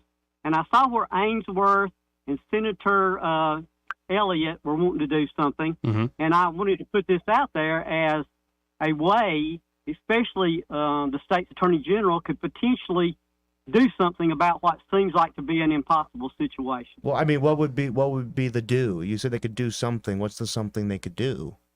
Well, they could use this precedent that I just stated as far as the Federal Medical Assistance Program, because, Craig, this is based on the 1980 Refugee Act that they're using to let the Haitians be here. That's actually not quite the case. It's a completely different parole program that they're using. This was in 2015. Well, whatever it is they're using, it's still going to take away welfare and Medicaid money from Alabama citizens. And the court case that I'm talking about gives assistance. It allows the states to do something when the federal government is going to lower the amount of money that the state citizens would receive. Got me? Yeah, well, I mean, I'm still not. Again, the problem is that we're not entirely sure what state benefits that the people here under this parole program would be subject to because they're here under a special administration. So I think I get what you're saying, but I guess my point is I guess that would only apply if they are eligible to receive state benefits like Medicaid. Well, the research that I did shows that they did. Did we lose you? Hold on. Sorry, Charles. Keep going. Yeah, I'll try to have that for you exactly. Okay. Exactly where I got that from. It's an article by a Mr. Author in December of 2023 that actually states all of it, Craig. It gets down to the nitty gritty. I'll take a look at it. I'm not saying you're wrong. I'm just saying it does seem like state governments and local governments especially are particularly have their hands tied because just from the comments that I've seen from people being like, hey, why don't you ship them up to Martha's Vineyard or ship them out? It's like, yeah, that's called kidnapping because they're here legally. Like, as much as I think that that's an immoral travesty, they are here legally. So if, say, a local government were to start rounding them up and shipping them somewhere, that is the definition of kidnapping, and the federal courts would get involved. Charles, I gotta hit a very quick break here. I appreciate the call, man, as always. Thanks, buddy. Thanks, Charles. No, and he's doing interesting research. I have the documents. There might be something there, actually. Yeah. No, I'd be very interested to look into that. He does sound like Alex Jones, though, with the papers in the background. Hold on, I got this. Black helicopters.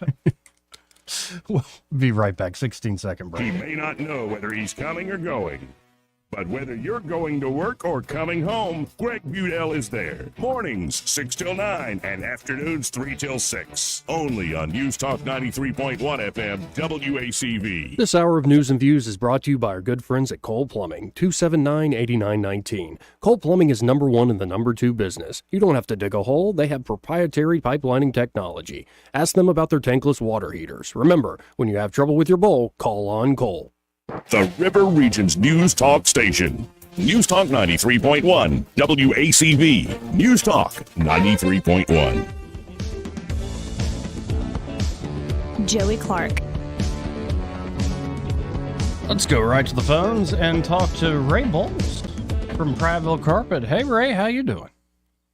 Man, I am doing great. Yeah, if y'all live in Florida, you know what's going on with that. So I have to make a public service announcement. Okay. We had to shut down the Prattville Library, and it's probably going to be closed for about 2 to 3 weeks. The front of the building's falling off. Oh. Yeah. I got a call a couple of days ago. Said, hey, I think something's going on with the building. The ceiling tiles are like splitting. I go down, and next thing you know, we have an engineer looking at it, and they were like, nope, nobody can be in the building. So we can get this thing fixed. Wow. So we are working diligently to get it fixed. The upside, we are going to pay the employees, so don't worry about that. They're going to keep their jobs. Everybody's not going to lose any money.